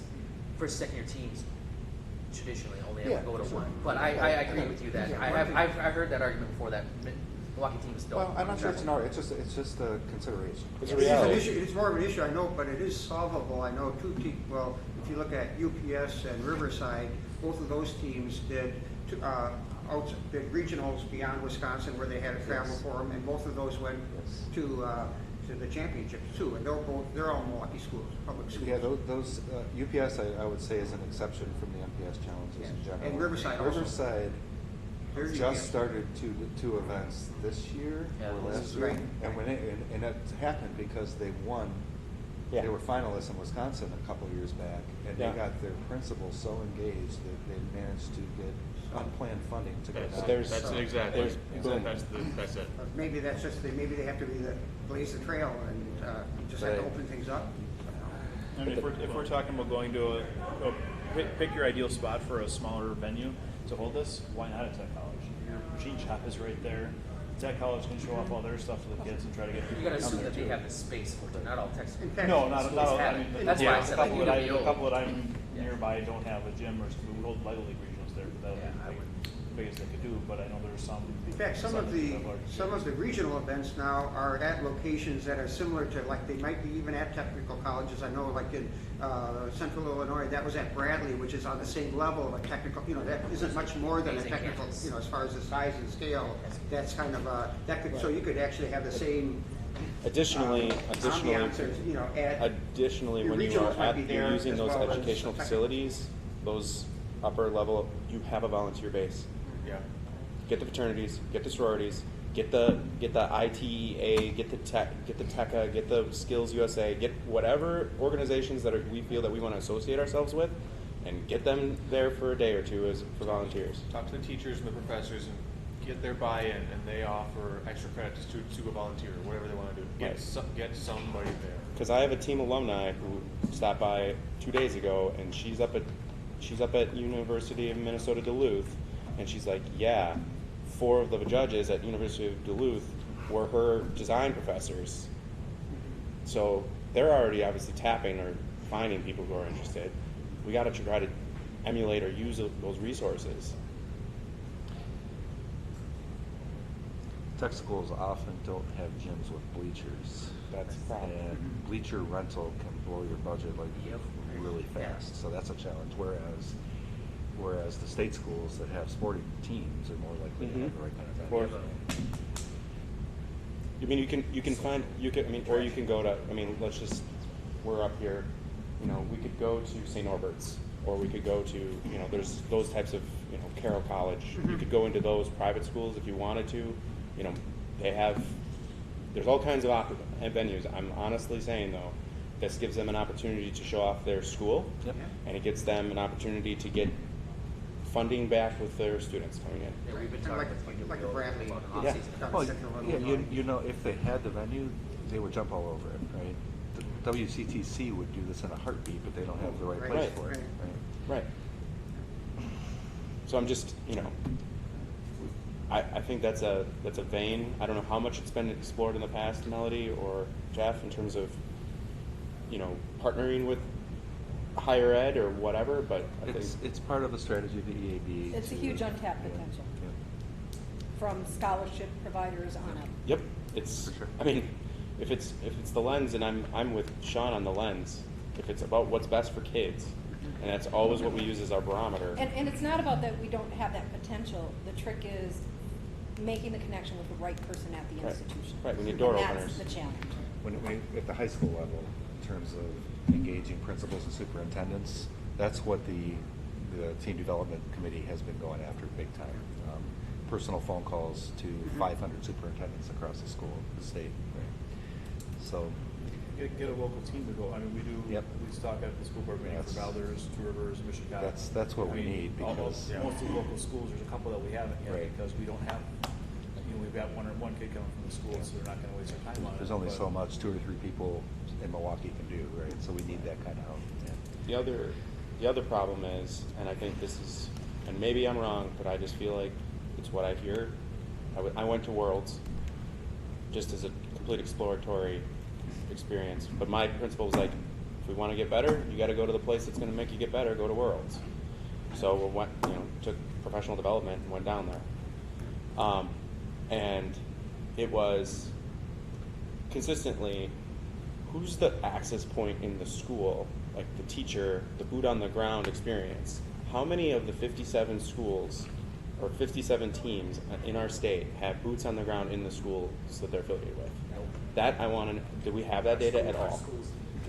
Do we have the data? Yes, I have the data. Once we got that, we just switched schools this year, right? We were in Michigan, went to Two Rivers. Went to Two Rivers mainly because I was stepping back and couldn't stay in Michigan.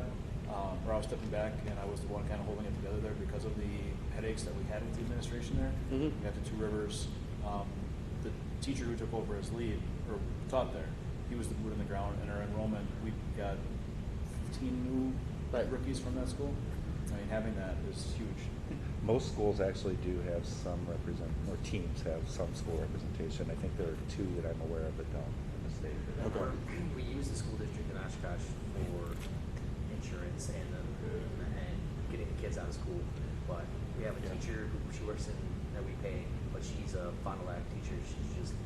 Because she knows the school system, so we hire her. But we have a social. You have a liaison. We have a liaison. And that's the thing, that may be the case with a lot of the others, where there is a name, but it really isn't. It's Do really any of you supposed to- think that as a result of the state funding last year, there was a little bit more engagement with schools because of the way that the DPI grant program was structured, or not necessarily? I didn't hear, like, Yes? Wave applied, we didn't get anything, but I did hear. Dollars had to get distributed to the school. Right. So we did had that to set raise up awareness then? Yeah, we had to set up an account with the school then, talk to their finance director and stuff like that. One school we already had an account because the team funds used to go through their own account, through the school. With the other school, we had a good conversation with them, and they set up a booster account basically to take in those funds, which we then matched for sponsors and stuff. So maybe it's an interesting thread around how do we spur growth. Well, yeah. Is that the goal of a district transition? Well, what I said, I don't know. I said that districts is going to provide you that. I think districts is the thing that you need to do in order to start to emulate things that are like football teams, basketball teams, hockey teams, whatever. Nicolay is good at rugby. Rugby is a sport that is run throughout the state. Like rugby just played Fox Valley, whatever rugby club, but rugby isn't run by WIA. Rugby refuses to get taken in by WIA. They don't want to have the oversight of WIA because they feel that there's going to be certain limitations that are going to be put on their organization. Like it's the complete opposite problem that we have. Oh yeah, we don't have that risk at all. Yeah. Right, they run it as a club sport. Yeah. So the benefit I see to districts personally is that I've seen teams get better. I've seen the inspiration on the students increase through the district system because I've been in it. I did it in Michigan. Teams, you get better because, we have 28 teams who went to one competition, and I can almost guarantee that all but like 3 of those teams were one and done. Like having 8 matches where most likely you're a one and done team because your robot just doesn't perform well enough on the field. Right. Isn't inspirational.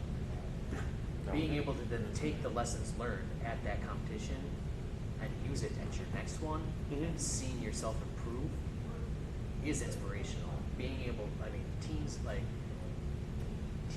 and students get better from top to bottom. Like districts, like a lot of people say, well, certain teams only want to go to districts because they're going to qualify for champs every year. It's full of crap.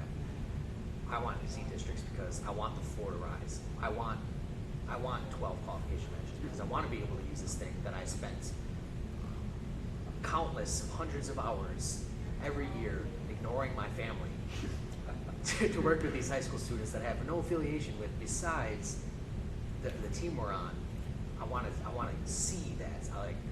When a kid gets it, that's the inspiration point to me. That's what it's all about, right? And so I'd agree with that. With kind of an odd situation, the 4A teams, kind of a veteran team, this is the very first year they went to 2 regions, which is a bit odd, really. And looking at the team prior to that, you see them, the way the team operates, the way their mindset runs, knowing you have 1 region, you have 8 matches, you have 10 matches, whatever it is. You think about things differently. Now, this year they went to 2 regionals, went to lacrosse. I saw that fundamental change where, like you said, you learn, you grow. It's not just a matter of do it, fail, okay, well, so that sucks. I can't wait till next year. No, you learn, you fail, you iterate, you do the next match, and you go forwards. So I can't say enough about that too. I think doing more matches benefits the students. I really do. It benefits the teams. The Wisconsin we're so spread out, and there's a lot of, this is my team, I don't want to interact with that team that I've seen. It's starting to change more as we've been growing, but there's a lot of, teams don't work together. There's territories. It's a lot of, it's like having a high school, a team with 3 different high schools on it. You get some of that, rivalry in there, but when you go to these competitions and you're seeing the same teams over and over, multiple times a year, while yes, it kind of sucks that I don't get to compete with the team from somewhere else, at the same time I'm forming friendships that because I'm seeing them so much. Like we're trading information more. Like districts come together.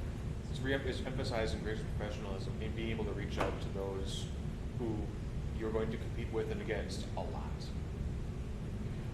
Just the one thing I don't want to see is like the FTC regionals where it's so dry. There's no music in the background. I mean, it's just like you're sitting there and you're like tearing up, just hoping to get out of there. You know, that's just one thing. And with being a smaller venue and it's high school kids, so it's going to be a bit more rowdy. You know, but just to not see it, it gets to that point where where there isn't that excitement, just that physical excitement. Yeah, the kids might be engaged in the robot, but there isn't the If you lose that, you lose something that's hard to get. You can't recreate that. It doesn't have to be that way though, too, because I've been to some small scale events, some off-season tournaments where it's very, very live and very fun and festive and everything like that. So I guess it doesn't have to be a big arena for that to happen. It can happen in a high school gym if the organizers and such decide that they want it to be that way. Yeah. But that does factor into the inspirational part. The wow factor is even for those one and done teams just to have that opportunity to do that. I agree. That's why they come back versus dropping sometimes. next year. Yeah. I thought that too. I mean, I fought the district system when it first went to Michigan. Like I was on tons of emails and phone calls with Gail about how I can get my teams in the UP to not be in this because it doesn't make any sense logistically. I have to travel to the Lower Peninsula twice, and I'm going to not get to compete. And I have to compete in a high school gym, and it's going to be boring and stupid, and the lights are going to be on, and but you're closer to most venues. I mean, you're 20, 30 feet away from the field. High schools, you're right there. Like the robots driving past you, like you're not even noticing that the lights aren't on because you're so like, oh my god, this is in my face. It's like going to a hockey game and sitting right on the glass. Like it's so like it changed my mind after the first event where I was like, all right, I'm all in. Like I even told Gail, I was like, I'm all in. This is awesome. And like at the Iowa regional, you're right there. Okay. Seats are so much closer to you. Yeah, like but. And I would argue that like what happened down in Houston and such with this, where you have the venue is so huge compared to what's going on, where you have this match going on just in the middle of a ball field, where that's just a bad mismatch the other way. Yeah, so that's true. Yeah. But I think that's an important point that it takes years to build that. I mean, we go on site visits. I mean, just for 2 regionals. I mean, you need to work that all in the planning for districts too, in terms of what makes a good venue and what doesn't make a good venue. And in terms of, building your volunteers, like you said, tapping into schools or universities, yeah, that's all great, but it takes time to cultivate that relationship. 50% of volunteers at the Seven Rivers Regional this year were completely new volunteers to FIRST. That makes me nervous on one hand. I hope we didn't scare them off. But that's exciting on another hand that these are, 75 new people that hopefully drank the Kool-Aid. So it'll be interesting to see what happens with that. But I think a lot of because we weren't allowed to compete. It was wholly okay. Yeah. So between the students and parents and alumni, we had a tremendous number of people volunteering. But I mean, for new volunteers, I thought it went exceptionally well in terms of. No, it was very well how that all organized. worked. So we'll see what happens next year. I think the second year will be the real test. Volunteer-wise, I think everybody's got concerns about volunteers. On one aspect, it looks better because it's only a 2-day event if you go the district model. But I've heard explanations from some districts that yes, it's 2 days, but there's more packed in those 2 days, and it's a longer time commitment on those 2 days. So it might not be 4 days, 8-hour day volunteering. It may be 2 days, 12 hours, volunteering. So, you got to weigh those things too in terms of you don't want to burn out your volunteers either. No, absolutely. And while you can't always, so like when Michigan went to districts in 2009, and I don't know if it's still the rule now. Each team was required to give 2 volunteers in the event. And granted, when you're asking for 2 volunteers like that, they show up the day of. They're generally getting crowd control and safety glasses and other stuff that's not key volunteers, which is what ultimately when you're worried about volunteers, you worry about the key volunteers first, having that because of the key volunteers or having the rest of the volunteers, your event is useless. But so there are ways to get the lesser event, but then you still got to worry about the fact that I have a head ref. Like Michigan the first couple of years, there was one head ref for the most part of the whole state, and he did 4 out of 7 events. You know, he was just doing them all the time, and like, you know, he was retired, he could do it, and he loved it, but at the same time, you're not always going to get that. So. Going back to the regionals requiring 2 days off versus trying to get volunteers 2 days versus 1 day and longer days. Going to the student participation part, we find it's always a struggle with the school trying to get,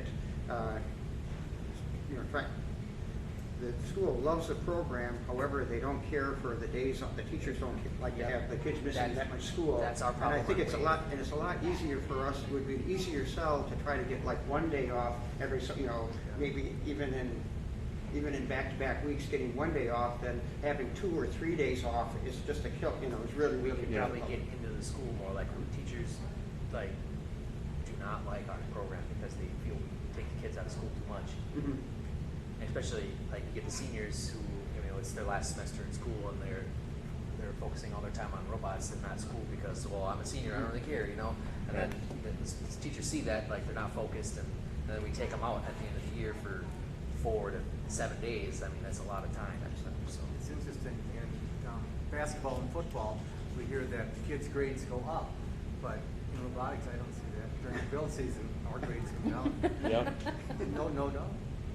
Because once they're done with practice, they're done. They're not thinking about it anymore. Versus staying home in their notebooks, sketching out ideas for the next robot, or Sitting in problems class doing it. or on their laptops doing CAD models for the robotics team, and they should be building some construction model for the home building class. So. But I also hear that grades aren't everything as far as when you're applying for college and once you get into college and the programs. But I think I'm preaching to the choir here. Right. Yeah, plus we have the awkward situation where typically our build season spans across, first semester exams kind of thing for some schools. Yep. That doesn't help either. Yeah, the second week of build season always like the kids just disappear, and I'm like, this is important. Like we got finals, and I was like, where's our CAD group? It's an early learning time management and that sort of thing. That's Yeah.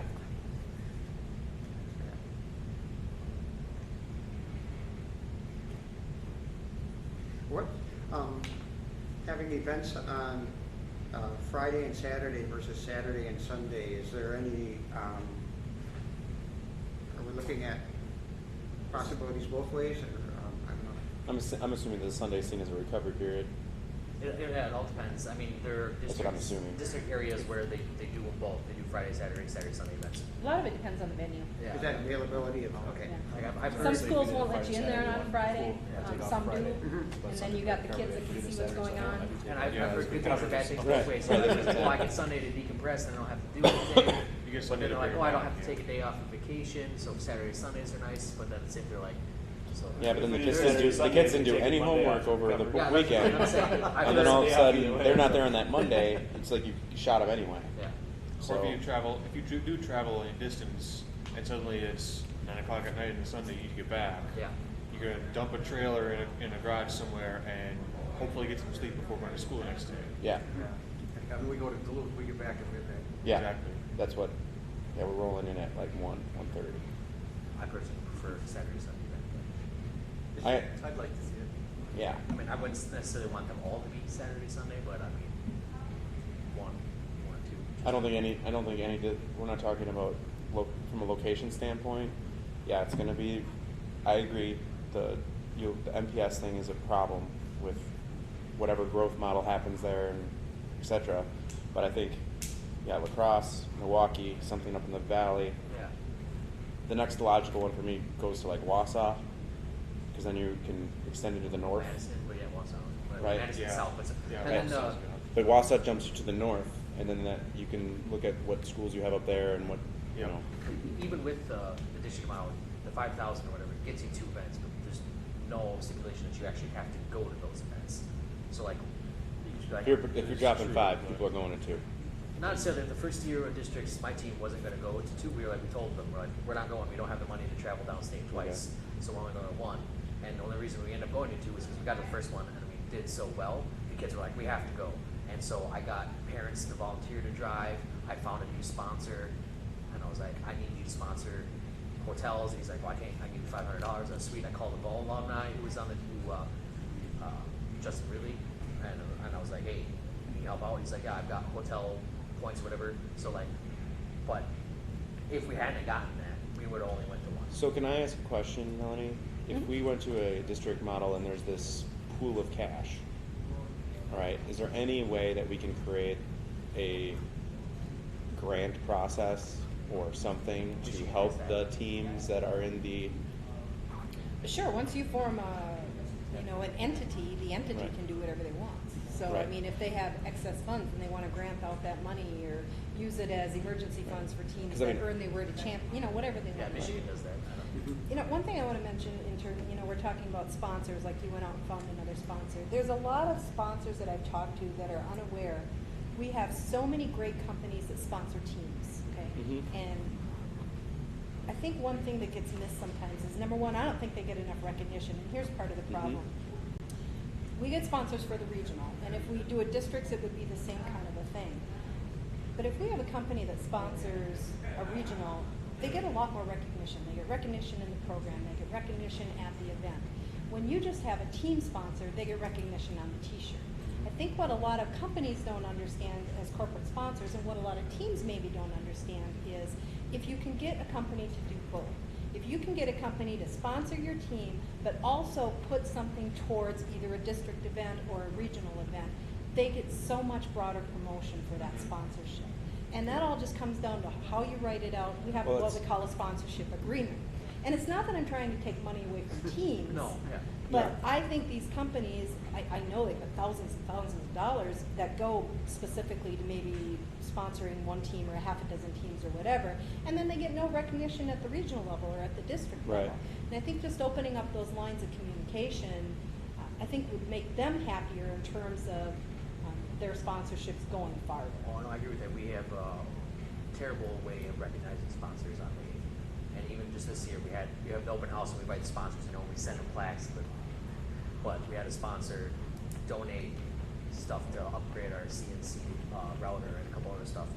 And so I had a student make up a nice sign that, named our machine shop after him, because he gave us like $5,000 a basic numbers. So like he showed up and he saw, he thought it was the greatest thing, and he's all in to give us more money now. And it's just stuff like that, and it's just giving them a recognition of something that they actually want to be recognized for in a way they want to be recognized. Because it's nice to put your name on a T-shirt.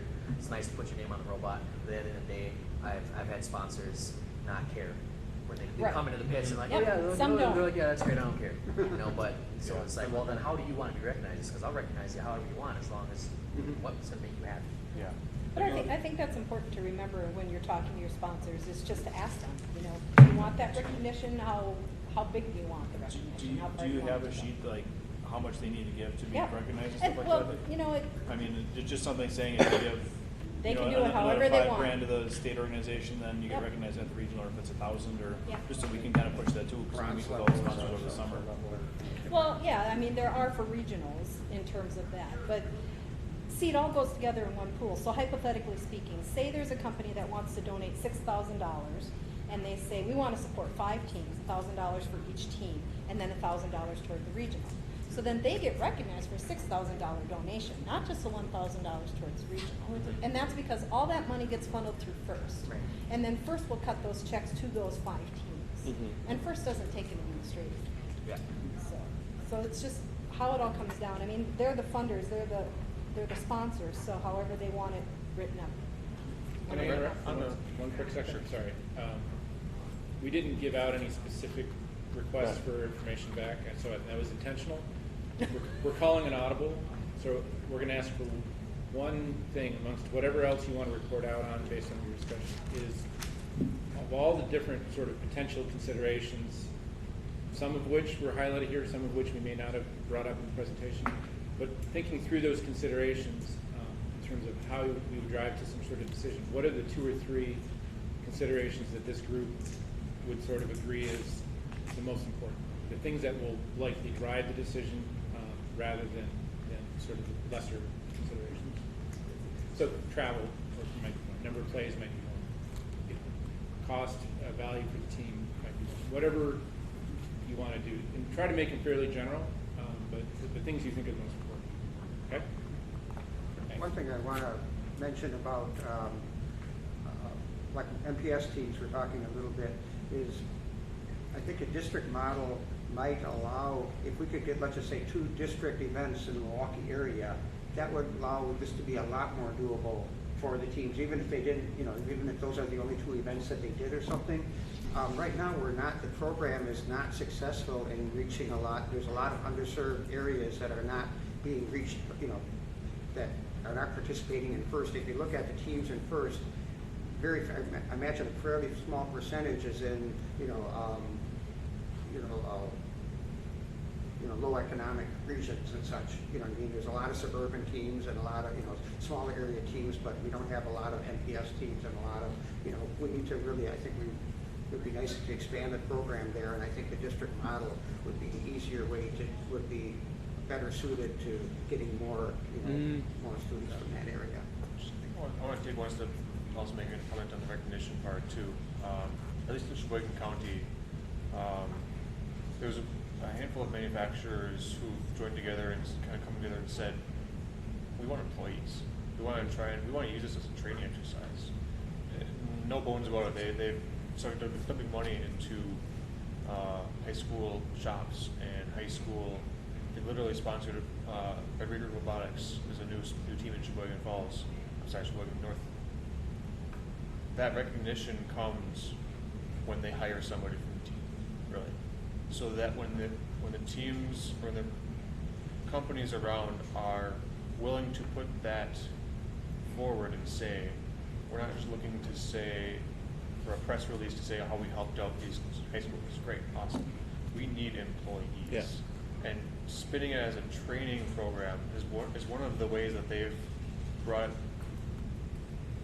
lots of attention among the different schools in different area to try to get companies to be aware that it exists. Not even a matter of finding volunteers, just knowing it exists and putting that call out there. I got 3 new sponsors this year simply because I said what we're going to do is if you give me a year, we're going to be providing you 2 to 4 interns into your program to support you.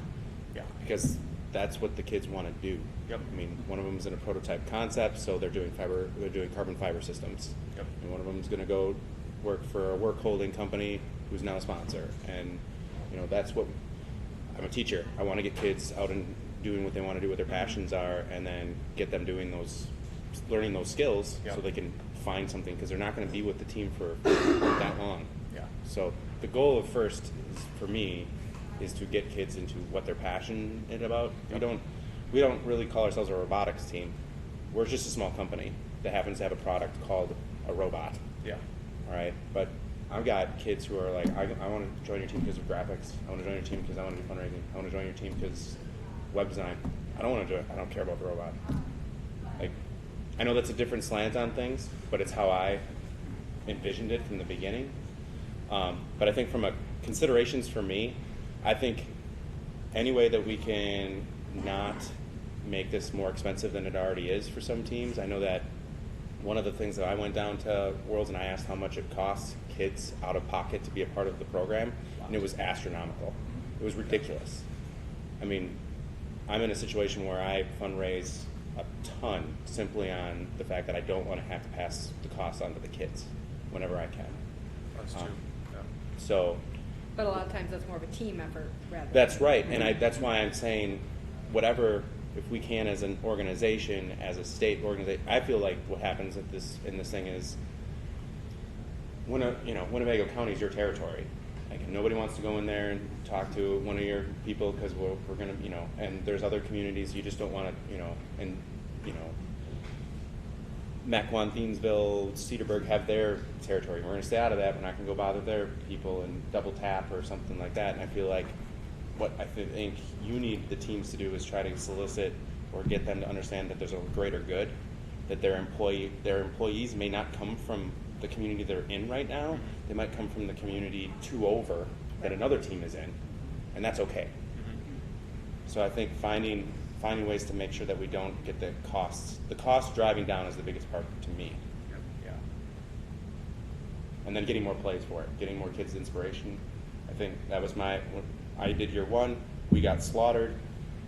the kids were totally down on it, and I was like, oh my gosh, this is a disaster. And then we went to a second regional, and we went from, second regional, we're not really good. Next regional, much better. Same thing happened this year. Happens every year. We get better between the two regionals because the kids have that experience and they know. Even we get better. Yeah. It's not a, I mean, not like true at home, but like I would say a really good team most of the time. And like even really good teams get better as they go. I mean, look at the Chiefs Group State, they won a world championship. Like I would not have said they were going to win a world championship in the first regional, but I mean they progressively got better. They iterate. Yeah. Really every year, every team gets new students and student graduate. That's part of it. That's one of the best parts of it. You grow, and you're forced to grow that way. So, the more chances you give each student to do that, the better. So what was your question again, Craig? What are we supposed to come up with in terms of reporting out? So let's say the three top considerations. And it's by considerations, what I mean is sort of the rationale. You could do pros and cons, right? You could come down, not all pros and not all cons have equal value based on the objective. So I think what Adam talked about. He's got a very clear picture of what his objective would be around cost, and then value we get for that. To me, those are two considerations, right? There's cost of participation, which if you can lower the cost of participation, maybe this becomes more accessible to schools that right now, or regions that don't do it, right? In the combination of those two. So to me, those are two different considerations. I think they're two different considerations, but they're so They're related. valuable. They're so correlated and You valuable. want us to like rank you had the three proposals. So the regional state What? manager model. Oh, so the Wisconsin atmosphere of the district. You can choose to do that. I I'm not think asking that's- you I think to that do is that, but something. if you look, that to me, that's a I mean, sensible. how much because I would does say- that regional event experience your training and your salesmanship for any other potential parents who want to get involved next year? Or Exactly. sponsors who come down who want to get more involved next year. And I brought teachers in, and teachers. I got an email the next day that was like capes and hats and weird lights, and like that's not, when you hear robotics competition, you're not thinking capes and caps and crazy. Mm-hmm. Like you're just not in steampunk theme and Eric, just to follow that, if you said, hey, we'll rank three Rock concert. options, what I want is if you said option number one is the option whatever is the best, give me the three biggest reasons why you think it's the best. It's because it reduces the cost, it increases the value, or potentially I want to do that, but the biggest enabler to doing that would be volunteers. So volunteers is separate. How do we handle volunteers? That's a discussion that's happening right over here. Is like they're really worried about skilled volunteers. Well, they'll probably come back and say that's one of the biggest considerations. It may not be their top, but it's going to be one of them for sure. So then you guys can kind of define how you want to think about it or talk about it. I'm good with the diversity of thought. We're trying to drive to some like raise the biggest chunks in terms of what it's going to take to do something. considering that the time is supposed to be up. Yeah, you're right. What are we actually? Are we done? Are they all going to come back now? We'll just call it 5 minutes right now. Okay. One more point I'd like to add, even though you mentioned that not all the teams are, only so many teams are going to championship, and not everybody thinks that they're ever going to be the best or whatever. But as is a competition, and and you really want every team hopefully wants to be on Einstein or wants to be competing for the championship. Whether or not you have a shot or not depends on a lot of things, and maybe it's unrealistic for a lot of teams. But I think if you're right now in this module, I feel that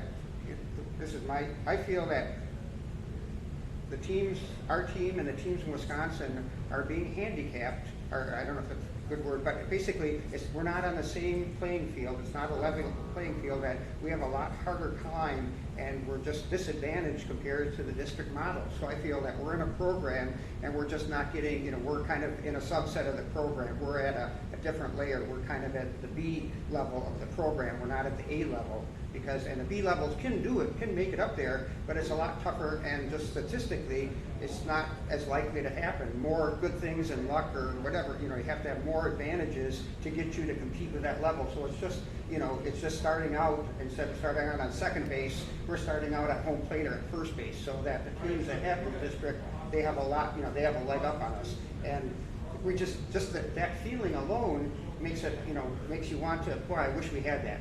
That it just, as long as we have this regional level, I always feel that we're disadvantaged compared to the other team, some of the other teams. But this is from a team that we've been, we made our way to champs several times, but we feel that even if we get there, we're not at the same level that a lot of the other teams that, okay, if we could make it, we're fortunate enough to make it, but once we're there, we feel, we don't have quite that capability that some of the other ones, because we only had 30-some matches in, and the other ones had 85 matches in. How do you make up for that? So You build a second robot in practice like crazy. yeah. Yep. But even that, But even that, practice robot is not modern. modern never the same. They don't. It's not the same. It's one thing to train your guys how to drive it, it's another thing how to train them to drive it in a match. But do you really think all the teams that win the adrenaline. championships are district model? Yeah. But is there any data that says all the teams that are winning the Well, okay, championships look, are I think district on model? Einstein, 19 of the 24 teams were from districts. So that's the data that we have at least from this year. And I bet you if you look at some of the other 5 teams, probably a lot of those went to 3 or more regionals too. I don't know for sure of that, but it's just More the time data you doesn't get support something. it. Yeah, Team Just like- Titanium had 3 regionals. Yeah, it's just like for the practicing a world. musical instrument. Like, you're not going to pick it up and then the next day go out and play, Carnegie Hall. Like, it's going to take you time to get there. There's more time you have with your Do we have our feelings? I don't know. I think the cost, I would say, play, which, and then. those are I think all access. I think cost access is wise. I ended up being the one to talk. I'm always gonna be advocating for access. Yeah, I know. Cost. I know. And then the access is the play. No, I'm here. No, good. I'm just plugging in. Thank you. Let-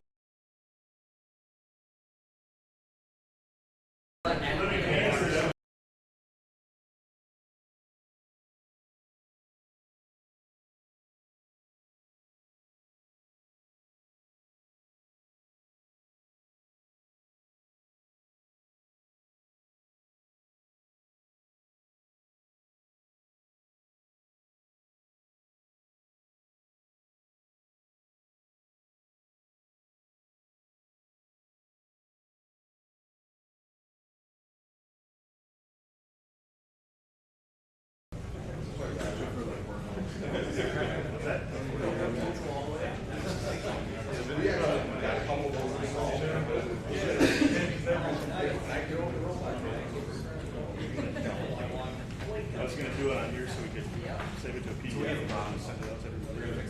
Oh, yeah. You got that. Excited. Nice.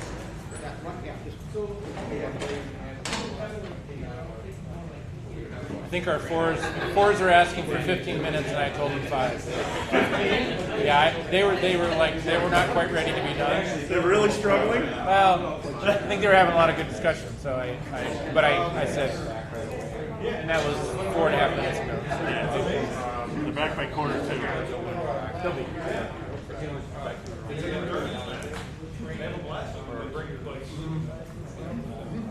Literally, they take acid shakes and they run everything. It goes rubbing time.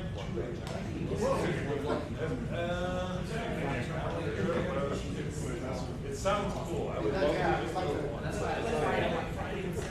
I would hate sleeping on the floor in a sleeping bag, but other than that, I would probably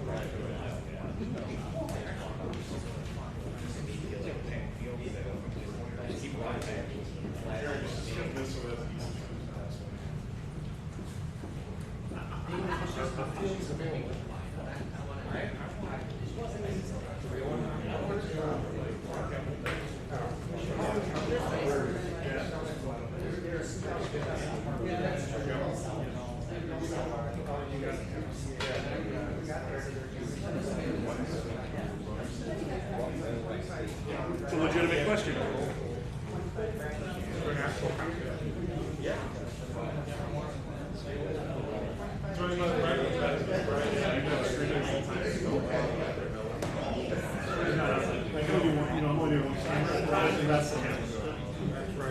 Now I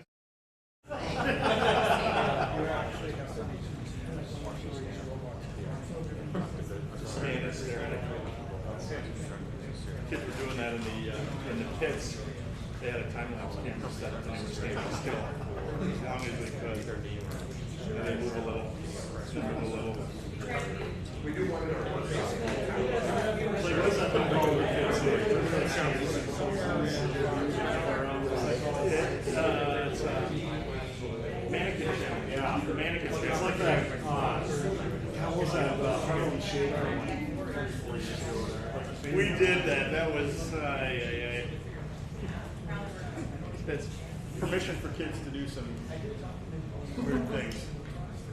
Behave weirdly.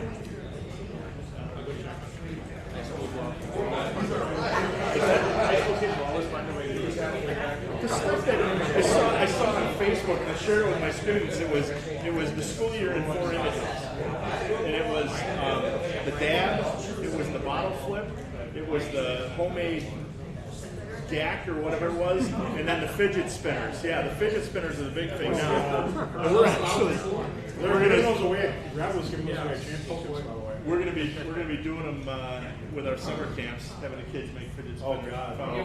You're contributing to that, aren't you? They're making them anyway. They're coming up with funky designs and What are we doing your other well, that's just it. That's the worst they do. Is make All right, I'll let them back with us.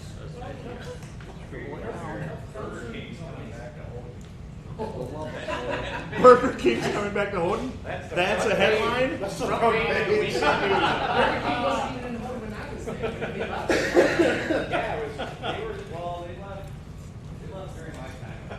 Wow. It's for Jimmy John. Yeah, it was before, but they weren't there when I. Well, there's Arby's up there now. Sounds like yeah. What's that? Because they have a Burger King.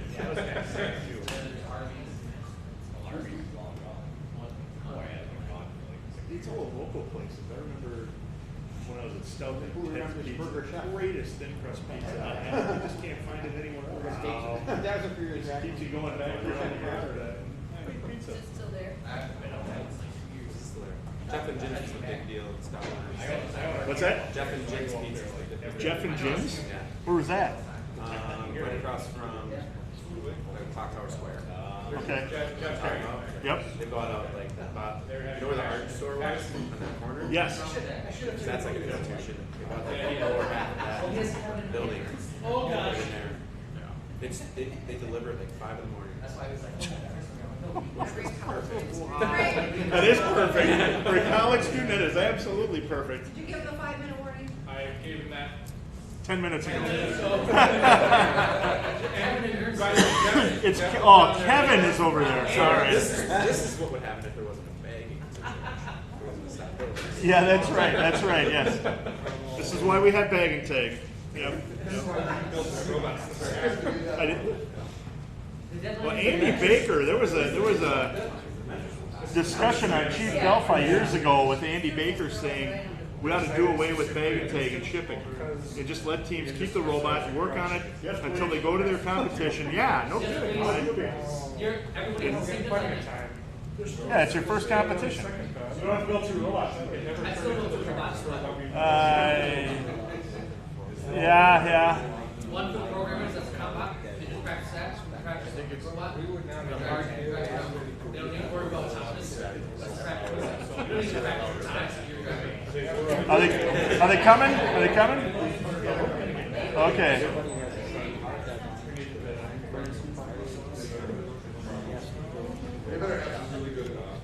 Yeah, this is the best consideration. Yes. Say it louder. We want to hear theirs first. You have the answers. I think is the reason. Thankfully, we don't.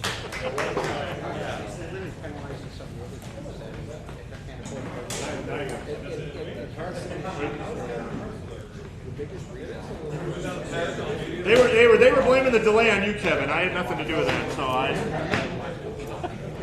they were blaming the delay on you. I had nothing to do with it. It's hard solving real problems. But you've got them solved, right? All right. So, kind of to wrap this up,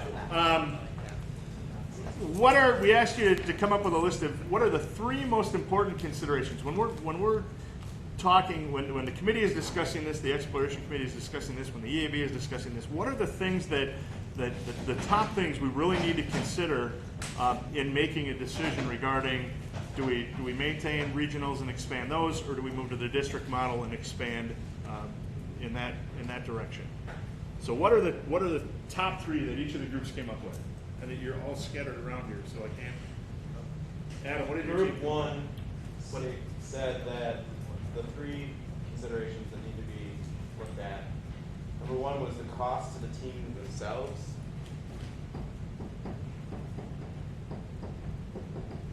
So whatever we do, we need to try to drive down the costs as much as we can to the team so that it goes to our number two, which has to do with access to the first program.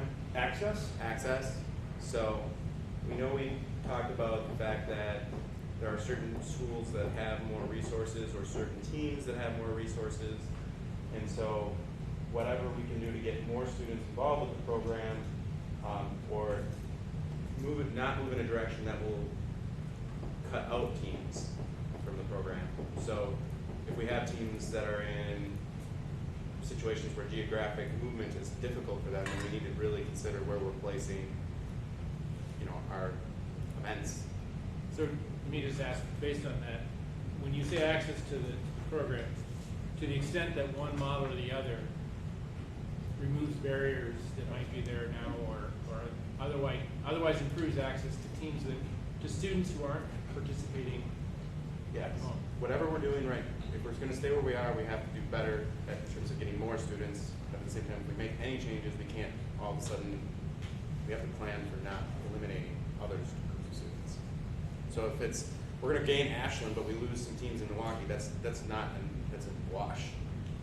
Right. Does that Not make sense? necessarily good. Right. We want growth with more students getting involved.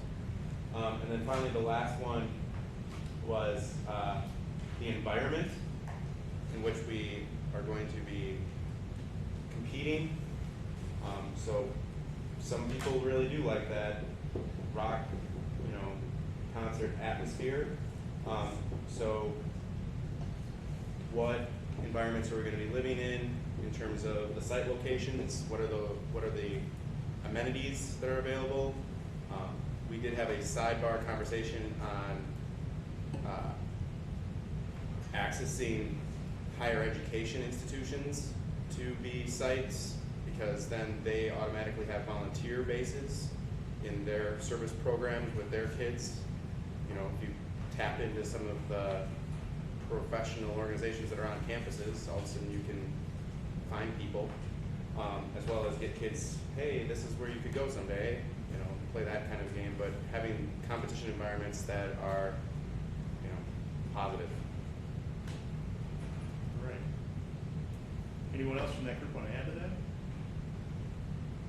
One of the things was amount of playtime, which was kind of included in the access, I think, a little bit. Yeah. But it wasn't access to students, but also access to actually being able to use the product that you're creating. You've given me a fourth here. You're only allowed three. Access part. Okay. Students get more experience within the More FRC. experience. So if that's just more games and more plays, that's Okay. great too. Right. So it's a foot. Okay. Group two. Our first most important consideration was how do we define success as an individual team, but also for the program. And in terms of the group that I was with, all of us have done more than one regional in a season, but not all of us have earned a trip to Worlds, to the championship. So is that how we're defining success, that we advance? Is it, what the impact that we're having on kids for their futures in terms of what they're doing in college, what they're doing after college, the experience and the opportunities that they have, that they're given by being part of this program. Just what are we defining as success, and how do the regional model versus the district model play into what we're defining as success? The second thing that we believe is a concern or consideration for both models is growing our volunteer base. It's obviously a conversation that we've had for a few years, and finding ways not only to train people that need technical roles in a voluntary position, but helping people understand what the volunteer roles are to run one of these events, and what they're, some of the roles sound like they're really official, but they might not actually require training or any kind of technical expertise. And then also just helping people that are mentors or parents for our teams. This is part of the volunteer base. Helping them support the program first in general. Maybe they were a mentor for a while or a parent of a student who's graduating. Can they still be involved somehow, even if they're not directly involved with their team? Because those are great people to tap into for a volunteer base. So that's something we need to work on, obviously. The third thing that we talked about, it's a little bit the access idea.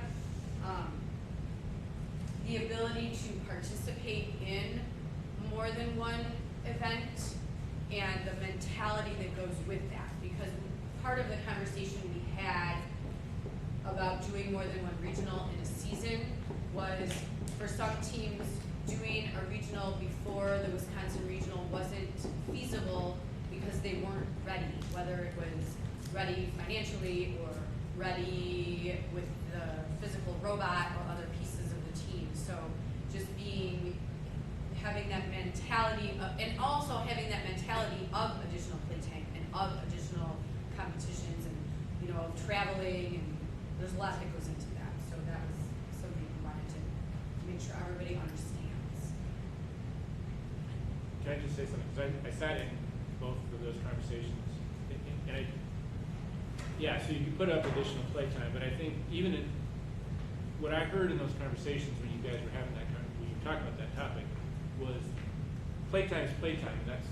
There's fun and there's excitement, but it's also, I think, a part in terms of student outcomes. It's the progression you get.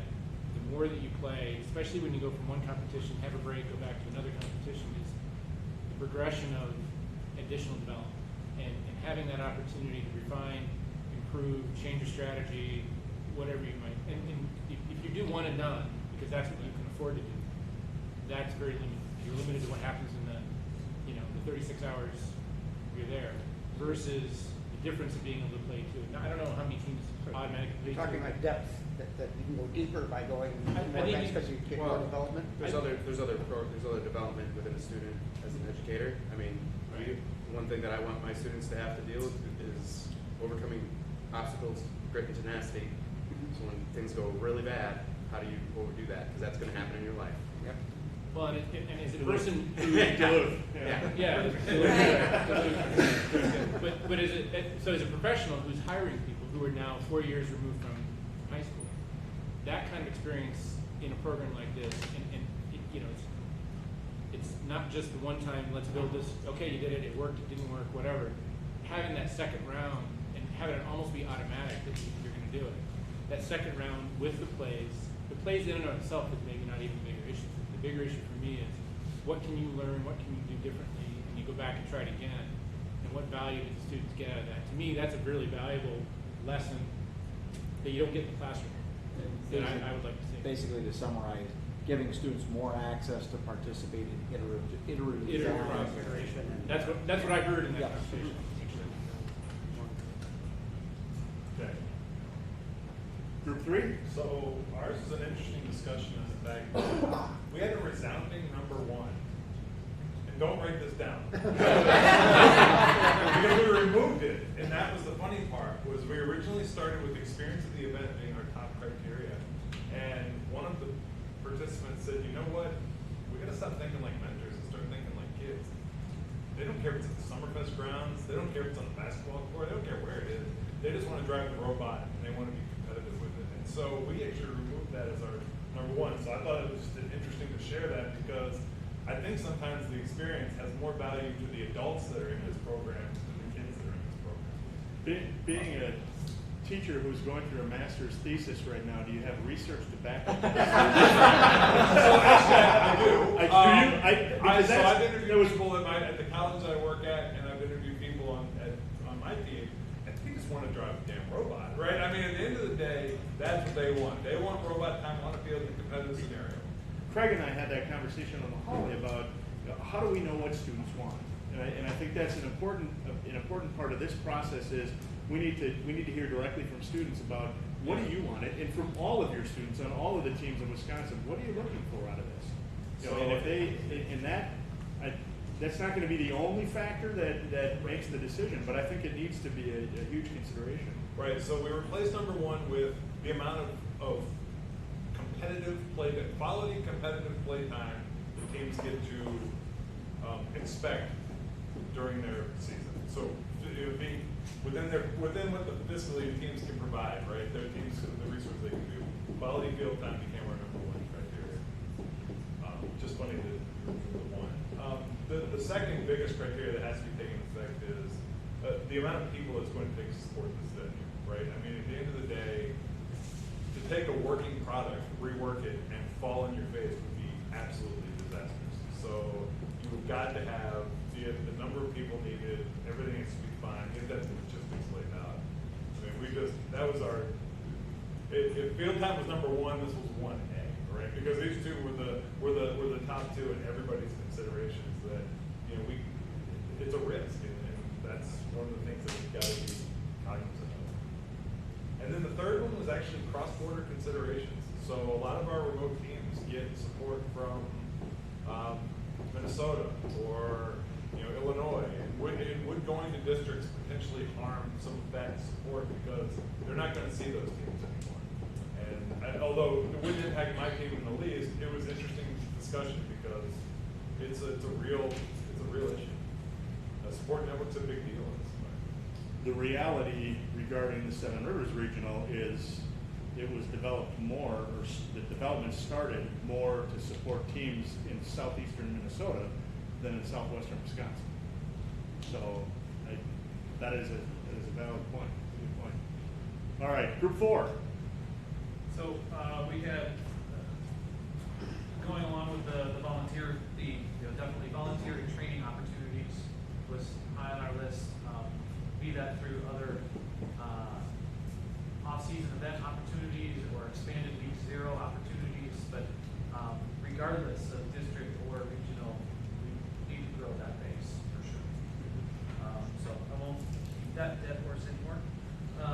Another big one was, again with the cost, but looking at a slightly different perspective, especially looking at rookie teams. A rookie team currently comes in for $6,000. They have a slightly higher cost right now, but they get their one event, and through that one regional event, they have the opportunity to qualify for championships through Rookie All-Star or winning. A rookie in the district system for their, I believe it's still $6,000 even if they're in the district system. They'll get their one event, they'll get 2 events, but they can't qualify directly from that event. I believe, and somebody can correct me on this, but I believe they have to go to the district championship to be eligible for Rookie All-Star to make it to championship. So automatically their cost doubles to have a chance to go to championship, and then will triple once they make it to championship. So from a rookie perspective and growth, which is what we're trying to do here from a growth perspective, it can be difficult for those rookies that have those aspirations to make it all the way. Now, on the flip side of that, though, there is, for any team that is considered about additional travel costs, you have the opportunity to go to 2 districts. You don't have to go to 2 districts. You get 2 plays, but you don't have to use both. If you can't afford to go to the second one, you can't afford to go. So there is that. But yeah, specifically those rookies, you have to figure out a way to make that viable. And then our other one got into schedule. So general consensus in our group was if we go to a district model, Saturday, Sunday model, we vastly preferred. Less time off work, less time out of school. Even if it means more events and more event time, you're missing less work. You have the opportunity to take a mental health day on Monday if you need to, but if you can't afford the time, you don't have to be out of work or school. But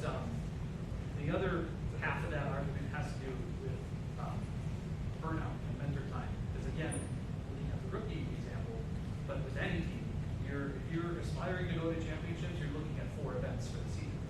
Most teams right now are doing 2 or 3.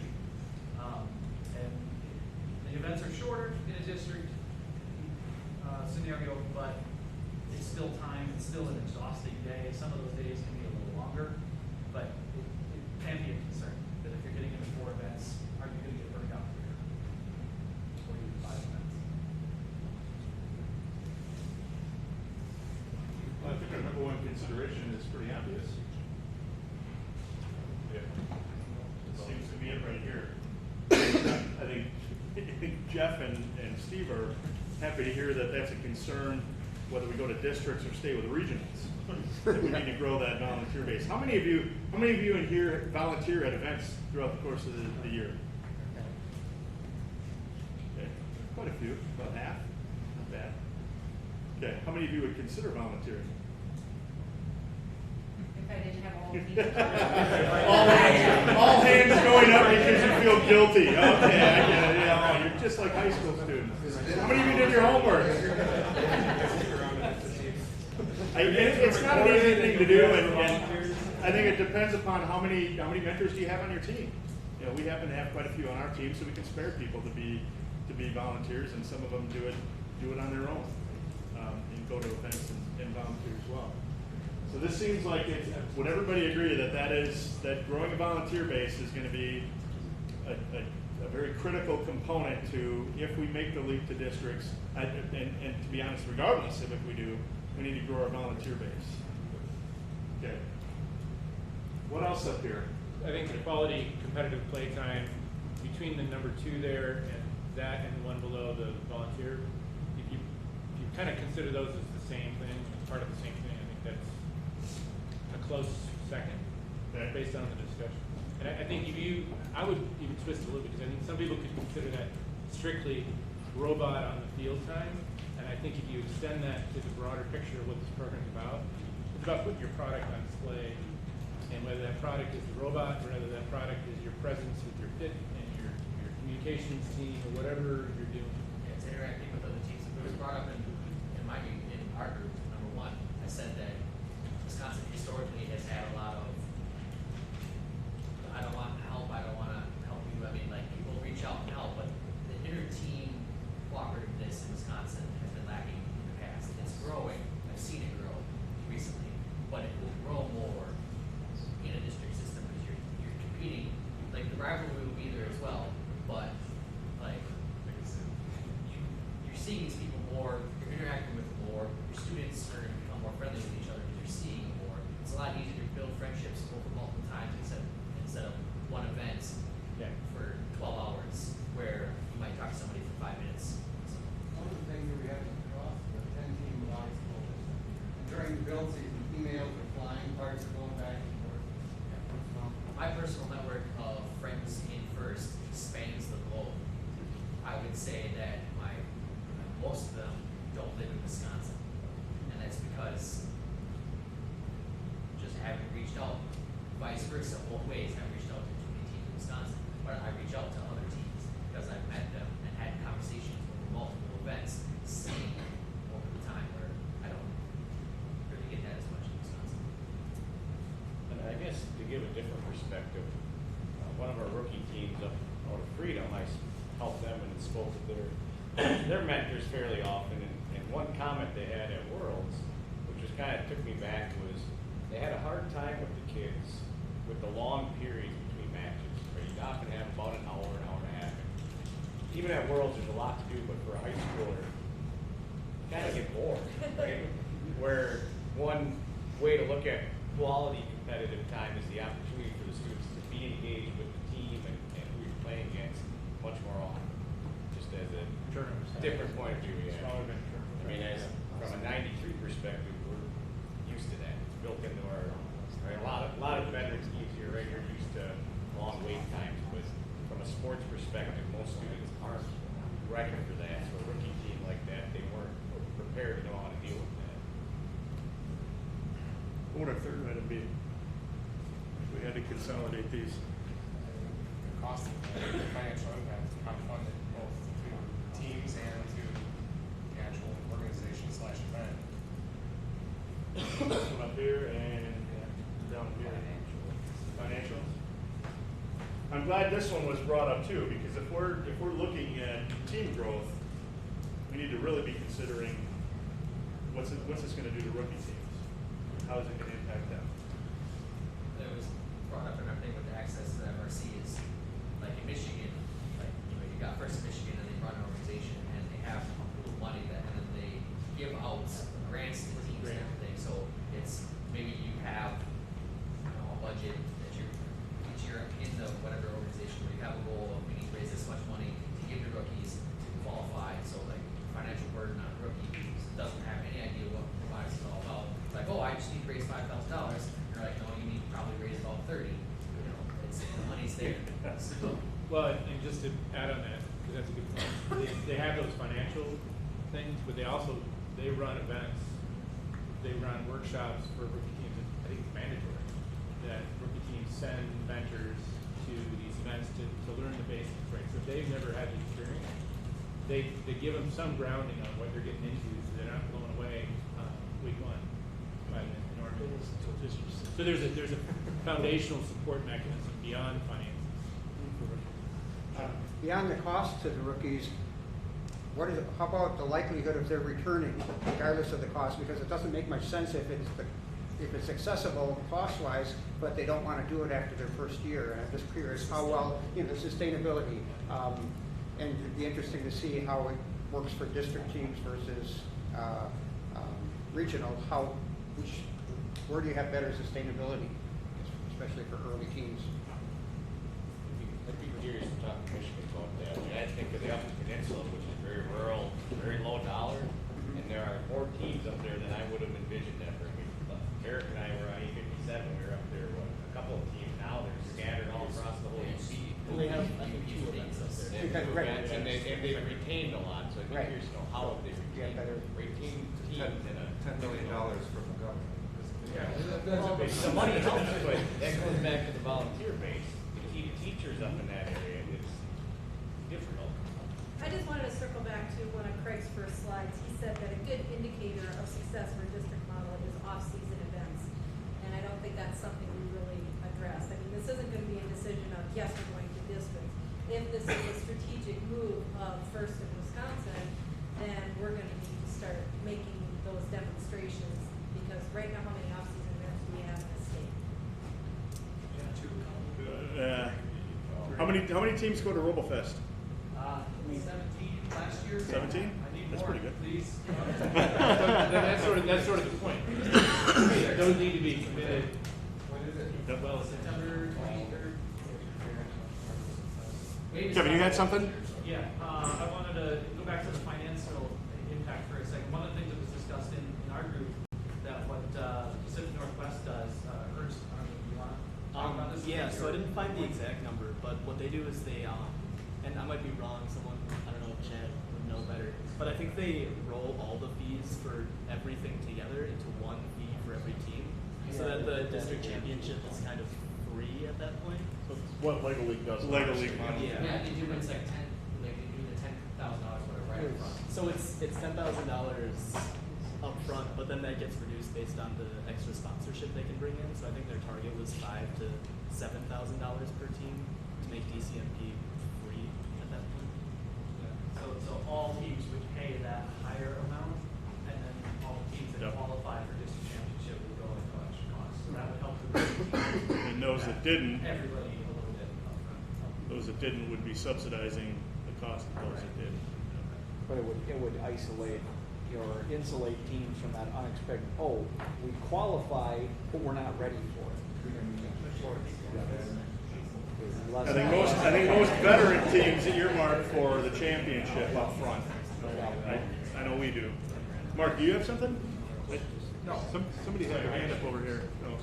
I was just indicating some of the off-season demos that we do with the field.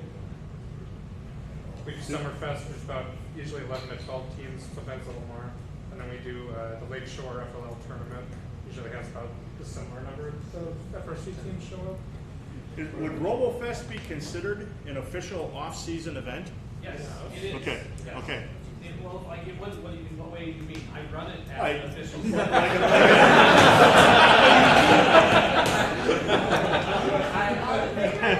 By Kevin's definition, it is. Okay. No, but like if you compare it to an IRI or a We talked about that. Like RoboFest, because of the shackles that we have in the venue that it is and where it is, and because it's such a cool event being in the middle of Maker Fair, it's not going to run like a typical off-season event with a ton of pit space and a ton of field stand space and being right up next to the field. So from that perspective, no, it's not like what you would expect to see at a district level or at a typical off-season event. But it is run as a full event with qualifying, selections, and eliminations, and awards, and a full official FRC field. As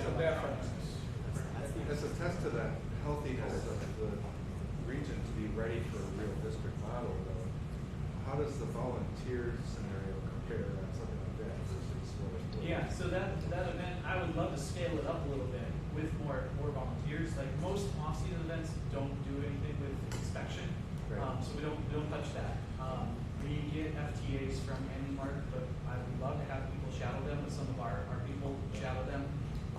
We do the reffing, but we've had volunteers from MSOE come in and do reffing, and we relax the reffing requirements a little bit, but we don't make it a free-for-all either. So it's not exactly, a full-scale training, but it can be made closer to real. Think about. Is it? Yeah. Let's incorporate more of those elements so that we can see how we are. Is that a limiting factor? Is what? Is that a limiting factor to how big it can be at RoboFest, the number of volunteers that you have or don't have? No, the limiting factor for RoboFest right now is physical space. The venue. Yeah, which I've heard, we're definitely going forward with the plan as normal for this year. But I've heard going forward that there might be some changes, and so we might be looking at moving it to more of a traditional school-based or gym-based off-season next year. But that's still to be determined. And I think that's a good natural step between where we're at now and if we do decide to go to districts, let's give ourselves a year or two of practice in that arena before we make the leap. Like I said, Indiana, they've had IRI going on forever, for 21 years now. No, not 21, like 18 years now. It's remarkable, and that gave them the springboard to do what they did in Indiana. But even that's not a guarantee. Past results do not ensure future success if they lost 2 teams this year. So, any last minute or last closing comments or thoughts or? I just think for the group, because it was discussed as one of the possibilities, is there a strong contention towards looking internal to the state, but looking at the entire area? Region. I think it would be important to look at both. And which decides? Do we let Minnesota drive our decisions? Do we let Iowa drive our decisions? All for jumping in with Illinois and Iowa. Minnesota is so huge right now. They have 4 events. To go to the district model just for themselves, they jump from 4 to 15. That's just ridiculous. They grew so fast, and wow, that's awesome. It's also a detriment to the organization as a whole, because there's so many teams that they have to service now that them going to districts, unless they split up into 4 districts in the state, or just ignore Minneapolis. I think everybody but Minneapolis would agree with that. One of the points that was brought up. And that brings up a good point that you need to kind of strike while the iron is hot. We don't want to have all this tremendous growth in Wisconsin to get to a point where Minnesota is either. So that's another part of the consideration, the discussion that will go on. I was just going to say one of the points that was brought up in our group is if it's a Wisconsin thing, it follows more similarly to other sports in the state and can be potentially seen more closely to those sports in terms of how districts see you and how you interact with schools. Yeah, we lose a lot of this administration. They don't get it. They don't want to know. It does like an anomaly. So they're I think one thing the districts will bring to the table is that it's something they understand. It kind of fits their spectrum. You know what I mean? You're competing against these 18 teams in your area, we know those 18 teams, go kick their butt, or whatever. Yeah. Like, we don't care what they think, as long as they understand it. But like a built-in district championship, which would feel more like a state tournament, you know what I mean? Would probably align more with their expectations of It helps us bridge the gap towards more traditional sports. No pun intended, but fits their paradigm, right? Beastly and paradigm. Oh my gosh, this is terrible. It is a limiting factor, right? It is, and you administrators, when you tell them you're going to a regional event, they go, "Oh, who are you playing against? Kimberly, Kakana, Little Shoes, Oshkosh?" No. Regional is like regional U.S., not regional. Turkey. Yeah, Turkey too. So I guess I have a question. It just popped into my head. If we went to a district model, would lacrosse continue to be a regional and kind of service the Michigan, the Minnesota area, or would they turn over to becoming a district? Lacrosse is in Wisconsin. This would be an entire Wisconsin. If we go to districts, the whole state goes to districts, and the regionals cease to exist. What's that? I live in Minnesota. And I think of the Seven Rivers as a Minnesota coalition because most of the teams are on that side. It's actually more in Wisconsin. There's 10 teams, three teams are in Minnesota. But lacrosse is closer to Minneapolis. What prevents him in Minnesota from coming into Wisconsin? What prevents him? Yeah. If we go to a district model, he can't. Why? If we include part of Minnesota or something like that, there's no reason. Well, we can't but do that's as long as that's this upper Midwest. That's the conversation we're having with in Mid-Atlantic region, Pittsburgh is split in half. Half is district, half is not. So you're There's saying no reason not to do that. don't necessarily think of Minnesota as one big entity. You might have to ask Minnesota about Yeah. I'll tell you this, I've been getting texts from Minnesota while we've been sitting here. Next week, I will be at the state championship. What do you think I'll be talking about? So we did for live streaming, But right? Minnesota can be our decision process, right? I mean, as much as we want to help them with whatever issues they're having, we have to focus on what's here, right? What's good for our environment, and I, no offense. Well, I mean, I know that you wanted lacrosse, and I know it helps out Minnesota, but shouldn't be our concern base. No, and I don't think that if the consensus of the committee and the executive advisory board is, hey, we need to move to districts by 2020 or 2019. It's obviously not happening in 2018. Right. But if we make that decision and Minnesota says no, we're not going to do it, I would doubt that we would go, all right, we'll wait for you guys. I think we're gonna make a decision based on what's best for Wisconsin, but we also need to be considering those things as well. And Eric's right, with the challenges they're going to face are going to be monumental compared to what we've talked about today. Right. Absolutely. But that might be part of the thing one of the awards could be do it first, see if it works. Then you pick the roadmap for others to follow in a smaller environment. But I don't know that I'd want to jump into Minnesota either. That's the other thing. Yep. And I think you need to take that as part of the board. Like if I would be far more remiss to jump in with Minnesota. I imagine Mark is listening. He offered to come over. Bruce and Jan offered to come up, and we kind of made the decision that let's talk about this as Wisconsin without any kind of outside influence, and we'll obviously talk with them about how they feel about what we've talked about here and what's come out of this conversation.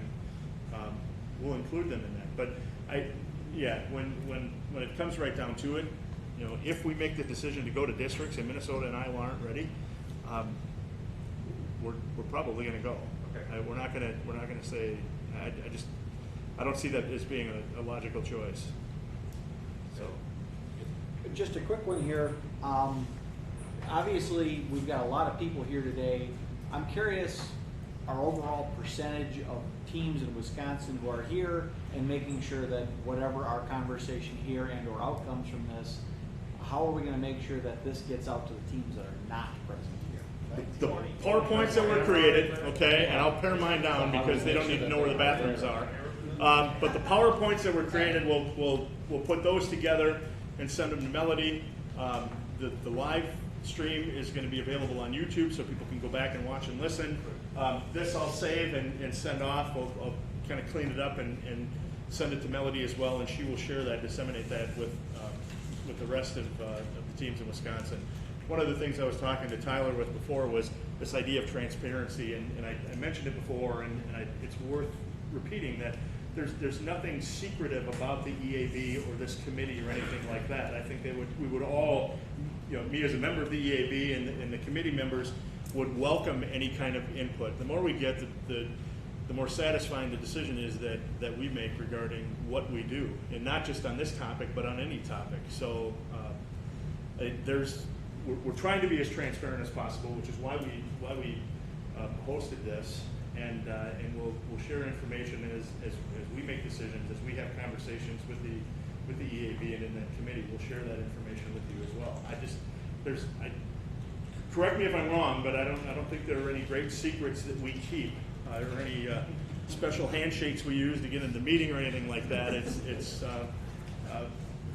think a lot of it, some of you would just kind of doze off to. It's some dry stuff, but it's the necessary stuff that needs to be done to keep FIRST operating in Wisconsin. So, hey, Sean, one last question. We talked about student experience earlier, and have we pulled our students? Ultimately, that's the main reason we're here. I think as mentors, we get a lot out of it. Is there a mechanism we could set up that we as mentors disseminate out of here, go back and talk to our teams, and can get feedback to the EAB? We talked about putting together, just briefly, a lot of this is very fluid. And Craig and I talked briefly in the hallway about putting together a simple survey to send out to mentors on the teams to distribute. We're not going to go directly to your students. As a teacher, I wouldn't want anybody going directly to my students. Come through me or one of the other educators. So we'll send it out to the lead mentors on the team, the ones that are in the email queue for communication. We'll put together a survey, and I think we're going to want some feedback from them. And we may come back to you or all the teams, the mentors as well, with a survey asking for clarification. We've got to have some time to process this and discuss it as well. Please trust that whatever decisions we make aren't decisions that go against the will of the state of Wisconsin. I hope that you've gotten an idea of, it's not just a matter of, hey, we get districts and we can have more plays for our kids. There's a whole other aspect to this that's administrative and logistical and financial and organizational, and we're getting there. We're not quite there yet, but we're getting there to the point where we could make that leap if we needed to. And I think the reality is we need to get to a point, the EAB, organizationally, and the state, we need to get to a point where if we do decide to go to districts, we can do that easily rather than with a lot of effort and difficulty.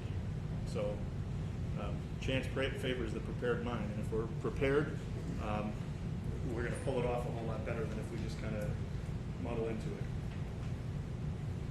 All right. So other than communication and disseminating information and potential surveys, what are our next steps?